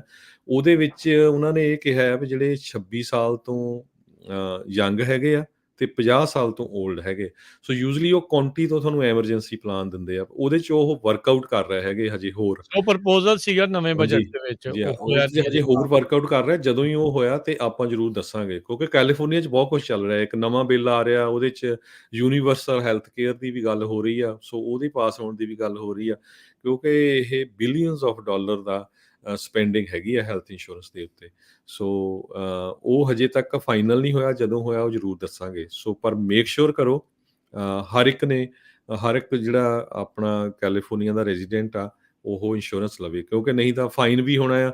ਕਈਆਂ ਦੀ ਹੁਣ ਮੈਂ ਦੇਖਦਾ ਉਹ 10 ਜਾਂ $15 ਜਾਂ $20 ਹੁੰਦੀ ਐਮਰਜੈਂਸੀ ਪਲਾਨ, ਹੈ ਨਾ, ਅਤੇ ਉਹ ਤੁਸੀਂ ਪਲੰਟੀ ਆ $850 ਦੇਣੀ ਆ, ਹਸਬੈਂਡ ਵਾਈਫ ਆ 1700 ਦਊਂਗੇ, ਅਤੇ ਪਰ ਉਹ ਇੰਸ਼ੋਰੈਂਸ ਸਸਤੀ ਹੁੰਦੀ ਆ। ਅਤੇ ਦੂਸਰੀ ਗੱਲ ਆ ਵੀ ਕਦੇ ਵੀ ਕਿਸੇ ਹੋਰ ਨਾਲ ਕੰਪੇਅਰ ਨਾ ਕਰੋ, ਕਿਉਂਕਿ ਹਰ ਵਾਰੀ ਇਹੀ ਕੁਐਸਚਨ ਆਉਂਦਾ, ਭਾਜੀ ਉਹ ਮੇਰਾ ਦੋਸਤ ਤਾਂ $20 ਦਿੰਦਾ, ਮੇਰਾ $200 ਕਿੱਦਾਂ ਆ, ਹੈ ਨਾ। ਤੁਸੀਂ ਇਹ ਨਾ, ਪੰਜਾਬੀਆਂ 'ਚ ਬਹੁਤ ਮਾੜੀ ਆਦਤ ਹੈ ਕੰਪੇਅਰ ਕਰਨ ਦੀ, ਚਾਹੇ ਕੋਈ ਵੀ ਚੀਜ਼ ਹੋਵੇ, ਚਾਹੇ ਰੀਅਲ ਸਟੇਟ ਦੀ, ਚਾਹੇ, ਕਿਉਂਕਿ ਤੁਹਾਨੂੰ ਨਹੀਂ ਪਤਾ ਵੀ ਉਹ ਬੰਦੇ ਦੀ ਸਿਚੁਏਸ਼ਨ ਕੀ ਆ। ਸੋ ਇਹ ਜ਼ਰੂਰ ਮੈਂ ਤੁਹਾਨੂੰ ਦੱਸਦਾ ਜਾਵਾਂ ਵੀ ਹੈਲਥ ਇੰਸ਼ੋਰੈਂਸ ਕਿਹੜੀਆਂ ਚੀਜ਼ਾਂ 'ਤੇ ਡਿਪੈਂਡ ਕਰਦੀ ਆ। ਜੀ। ਸਭ ਤੋਂ ਪਹਿਲਾਂ ਤਾਂ ਤੁਹਾਡੀ ਇਨਕਮ, ਫਿਰ ਇਨਕਮ ਦਾ ਮਤਲਬ ਇਹ ਆ ਵੀ ਤੁਹਾਡੀ ਪੂਰੇ ਪਰਿਵਾਰ ਦੀ ਇਨਕਮ, ਹਸਬੈਂਡ ਵਾਈਫ ਦੀ। ਕਈ ਵਾਰ ਕਾਲਸ ਆਉਂਦੀਆਂ ਵੀ ਜੀ ਮੈਂ ਤਾਂ ਕੰਮ ਨਹੀਂ ਕਰਦਾ, ਮੈਨੂੰ ਮੈਡੀਕਲ ਦੇ ਦਿਓ, ਵਾਈਫ ਮੇਰੀ ਨਰਸ ਆ, $70,000 ਲੈਂਦੀ, 80,000। ਸੋ ਨਹੀਂ, ਜੇ ਤੁਸੀਂ ਹਸਬੈਂਡ ਵਾਈਫ ਆ, ਜੁਆਇੰਟ ਟੈਕਸ ਭਰਦੇ ਆ, ਤੁਹਾਡੀ ਮੈਰਿਡ ਇਨਕਮ ਜਿਹੜੀ ਆ ਤੁਹਾਡੀ ਦੋਨਾਂ ਦੀ ਕਾਊਂਟ ਹੋਣੀ ਆ, ਚਾਹੇ ਦੋਨੋਂ ਕੰਮ ਕਰਦੇ ਆ ਜਾਂ ਇੱਕ ਜਣਾ ਕੰਮ ਕਰਦੇ ਆ। ਅਤੇ ਸੋ ਇਨਕਮ ਨੰਬਰ 1। ਦੂਜੇ ਨੰਬਰ 'ਤੇ ਫੈਮਿਲੀ ਸਾਈਜ਼, ਜਿੱਡਾ ਵੱਡਾ ਫੈਮਿਲੀ ਸਾਈਜ਼ ਆ ਉਨਾ ਜ਼ਿਆਦਾ ਤੁਹਾਡਾ ਰੇਟ ਘੱਟ ਹੋਣਾ ਆ। ਸੋ 2 ਹਸਬੈਂਡ ਵਾਈਫ ਹੈਗੇ ਆ, 2 ਬੱਚੇ ਆ, 4 ਜਣੇ ਹੋ ਗਏ, ਸੋ ਜੇ ਫੈਮਿਲੀ ਮੈਂਬਰ 5 ਆ, 6 ਆ, ਉਨਾ ਤੁਹਾਡਾ ਪ੍ਰੀਮੀਅਮ ਘੱਟਦਾ ਜਾਣਾ ਹੈਗਾ। ਤੀਜਾ, ਜ਼ਿਪ ਕੋਡ, ਕਿਹੜੀ ਤੁਸੀਂ ਜ਼ਿਪ ਕੋਡ ਦੇ ਵਿੱਚ ਰਹਿੰਦੇ ਆ, ਕਿਉਂਕਿ ਕਈ ਕਾਉਂਟੀਜ਼ ਦੇ ਵਿੱਚ 12 ਇੰਸ਼ੋਰੈਂਸ ਕੰਪਨੀਆਂ ਆ, ਕਈ ਕਾਉਂਟੀਜ਼ ਦੇ ਵਿੱਚ 4 ਆ, ਕਿਤੇ 7 ਆ, ਹੈ ਨਾ।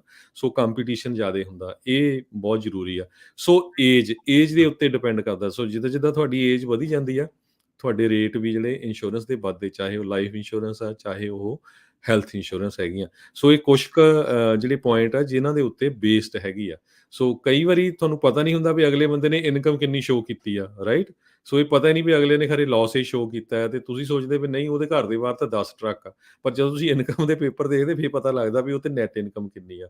ਸੋ ਇਹ ਚੀਜ਼ਾਂ ਹੁੰਦੀਆਂ, ਕਿਉਂਕਿ ਆਮ ਲੋਕਾਂ ਨੂੰ ਉਹ ਪਤਾ ਨਹੀਂ, ਨਾ ਤੁਹਾਡੇ ਰਿਸ਼ਤੇਦਾਰ ਨੂੰ ਪਤਾ, ਨਾ ਤੁਹਾਡੇ ਗੁਆਂਢੀ ਨੂੰ ਪਤਾ। ਸੋ ਕਿਸੇ ਨਾਲ ਨਾ ਕੰਪੇਅਰ ਕਰੋ, ਇਹ ਚੀਜ਼ਾਂ ਦੇ ਉੱਤੇ ਸਾਰੀਆਂ 'ਤੇ ਡਿਪੈਂਡ ਕਰਦਾ। ਸੋ ਜਿੰਨੇ ਵੀ ਸਰੋਤੇ ਆ ਸਾਡੇ ਦੇਖ ਰਹੇ ਆ, ਸੁਣ ਰਹੇ ਆ, ਸਾਡਾ ਇਹ ਲਾਸਟ ਸ਼ੋਅ ਹੋਊਗਾ ਕਵਰਡ ਕੈਲੀਫੋਰਨੀਆ ਦਾ, ਖਾਲਸਾ ਇੰਸ਼ੋਰੈਂਸ ਏਜੰਸੀ ਵੱਲੋਂ, ਕਿਉਂਕਿ ਫਿਰ ਆਪਾਂ ਇਹਦੇ 'ਤੇ ਵਰਕਆਊਟ ਨਹੀਂ ਕਰਨਾ। ਪਰ ਹਾਂ, ਪੂਰੇ ਸਾਲ ਦੇ ਦੌਰਾਨ ਕਿਸੇ ਤਰ੍ਹਾਂ ਦੀ ਵੀ ਤੁਹਾਨੂੰ ਹੈਲਥ ਇੰਸ਼ੋਰੈਂਸ ਦੀ ਪ੍ਰੋਬਲਮ ਆ, ਤੁਸੀਂ ਨਵੇਂ ਮੂਵ ਹੁੰਦੇ ਆ, ਤੁਸੀਂ ਪੂਰਾ ਸਾਲ ਕਰਾ ਸਕਦੇ ਆ। ਇੰਡੀਆ ਤੋਂ ਮੂਵ ਹੁੰਦੇ ਆ, ਹੋਰ ਸਟੇਟ ਤੋਂ ਮੂਵ ਹੁੰਦੇ ਆ, ਅਤੇ ਤੁਹਾਡੀ ਕੰਮ ਤੋਂ ਛੁੱਟ ਗਈ ਆ ਇੰਸ਼ੋਰੈਂਸ, ਫਿਰ ਤੁਸੀਂ ਕਰਾ ਸਕਦੇ, ਜਾਂ ਤੁਹਾਡਾ ਕਾਉਂਟੀ ਦਾ ਮੈਡੀਕਲ ਆ ਉਹ ਕੈਂਸਲ ਹੋ ਗਿਆ, ਵੀ ਤੁਹਾਡੀ ਇਨਕਮ ਵੱਧ ਗਈ ਆ, ਫਿਰ ਤੁਸੀਂ ਕਰਵਾ ਸਕਦੇ 30 ਦਿਨ ਦੇ ਵਿੱਚ ਵਿੱਚ। ਸੋ ਤੁਹਾਡੀ ਹੋਰ ਬਹੁਤ ਸਰਵਿਸਿਜ਼ ਹੁੰਦੀਆਂ ਆ। ਕਈ ਵਾਰੀ ਕਰਵਾਉਂਦੇ ਆ ਲੋਕ, ਚਲੇ ਜਾਂਦੇ ਆ, ਮੁੜ ਕੇ ਫਿਰ ਹੈਡੇਕ ਹੁੰਦਾ, ਫਿਰ ਕਾਲ ਕਰਦੇ ਭਾਜੀ ਹੈਲਪ ਕਰਿਓ, ਕਿਉਂਕਿ ਤੁਹਾਨੂੰ ਫਾਰਮ ਹੁਣ ਟੈਕਸ ਸੀਜ਼ਨ ਸ਼ੁਰੂ ਹੋ ਗਿਆ, 1095 38 35 ਫਾਰਮ ਚਾਹੀਦਾ, ਇਮੀਡੀਏਟਲੀ ਚਾਹੀਦਾ ਹੁੰਦਾ।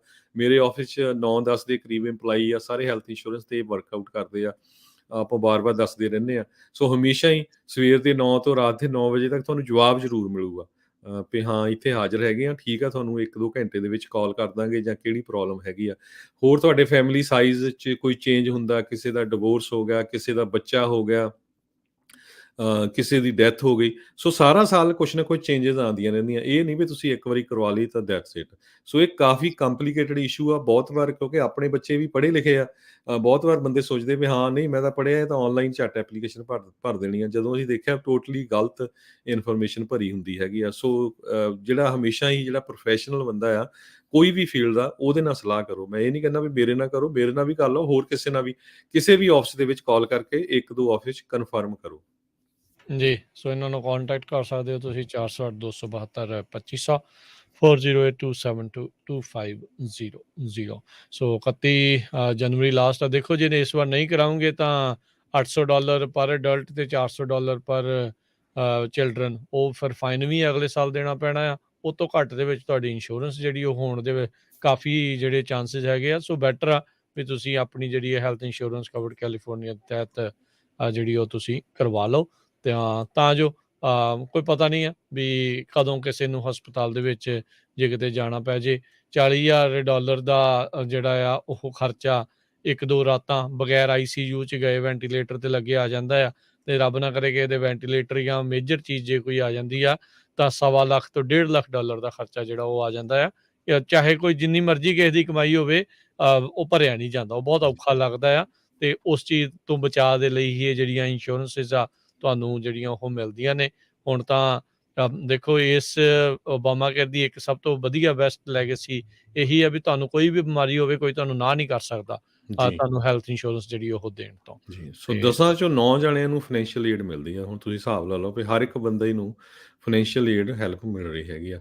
ਕਿਤੇ ਤੁਸੀਂ ਆਪਣਾ ਟੋਟਲ ਬਿੱਲ ਦੇਖਿਆ ਕਰੋ ਖੋਲ ਕੇ ਵੀ ਕਿੰਨਾ। ਕਈ ਵਾਰ ਮੈਂ ਦੇਖਦਾ ਫੈਮਿਲੀ ਦਾ $1,800 ਮੰਥਲੀ ਬਿੱਲ ਹੁੰਦਾ ਤੇ ਉਹ ਪੇ ਸਿਰਫ $40 ਜਾਂ $50 ਹੀ ਕਰਦੇ ਮੰਥਲੀ। ਸੋ ਇਨਕਮ ਬੇਸਡ ਸਬਸਿਡਾਈਜ਼ਡ ਪ੍ਰੋਗਰਾਮ ਜਿਹੜਾ ਉਹ ਹੈਗਾ ਆ। ਸੋ ਇਸ ਹਿਸਾਬ ਦੇ ਨਾਲ ਜਿਹੜਾ ਤੁਸੀਂ ਜ਼ਰੂਰ ਇੱਕ ਵਾਰੀ ਪਤਾ ਕਰ ਲਓ। ਜੇ ਚੇਂਜਸ ਕਰਨੇ ਆ ਤੁਸੀਂ ਆਪਣੀ ਇਹ ਵੀ ਚੇਂਜ ਕਰ ਸਕਦੇ ਹੋ ਵੀ ਹਾਂ ਜੀ ਇਸ ਵਾਰ ਕਾਈਜ਼ਰ ਤੋਂ ਨਹੀਂ, ਆਪਾਂ ਕੋਈ ਹੋਰ ਕੰਪਨੀ ਤੋਂ ਕਰਾਉਣੀ ਆ, ਡਾਕਟਰ ਦਾ ਇਸ ਹਿਸਾਬ ਦੇ ਨਾਲ ਦੇਖ ਕੇ, ਜਾਂ ਤੁਸੀਂ ਨਵੇਂ ਥਾਂ ਤੇ ਮੂਵ ਹੋਏ ਆ, ਕਿਹੜੀਆਂ ਆਪਸ਼ਨਸ ਆ, ਸੋ ਜ਼ਰੂਰ ਪਤਾ ਕਰ ਲਓ। ਤੇ 31 ਤਰੀਕ ਤੋਂ ਪਹਿਲਾਂ ਤੁਸੀਂ ਜ਼ਰੂਰ ਕਰਵਾ ਲਓ। ਓਪਨ ਐਨਰੋਲਮੈਂਟ ਜਿਹੜੀ ਉਹ 31 ਤਰੀਕ ਲਾਸਟ ਹੈਗੀ ਆ। ਸੋ ਕਾਲ ਕਰ ਲਿਓ ਜੀ 408 272 2500 4082722500। ਤੇ ਹਜੇ ਵੀ ਜੇ ਕਿਸੇ ਨੇ ਪਲਾਨ ਵਗੈਰਾ ਵੀ ਚੇਂਜ ਕਰਾਣੀ ਆ ਤਾਂ ਤੁਸੀਂ ਕਰਾ ਸਕਦੇ ਆ 31 ਜਨਵਰੀ ਤੱਕ। ਜੀ, ਤੇ ਹੁਣ ਇਜਾਜ਼ਤ ਲੈਂਦੇ ਹਾਂ ਹਰਜੋਤ ਸਿੰਘ ਜੀ ਆਪਾਂ। ਬਹੁਤ ਸ਼ੁਕਰੀਆ, ਬਹੁਤ ਧੰਨਵਾਦ ਜੀ ਤੁਹਾਡਾ, ਮਿਹਰਬਾਨੀ ਜੀ, ਸਤਿ ਸ਼੍ਰੀ ਅਕਾਲ ਜੀ। ਸਤਿ ਸ਼੍ਰੀ ਅਕਾਲ ਤੇ ਸੋ ਤੁਸੀਂ ਸੁਣਦੇ ਰਹੋ ਏਦਾਂ ਹੀ ਪੰਜਾਬੀ ਰੇਡੀਓ USA।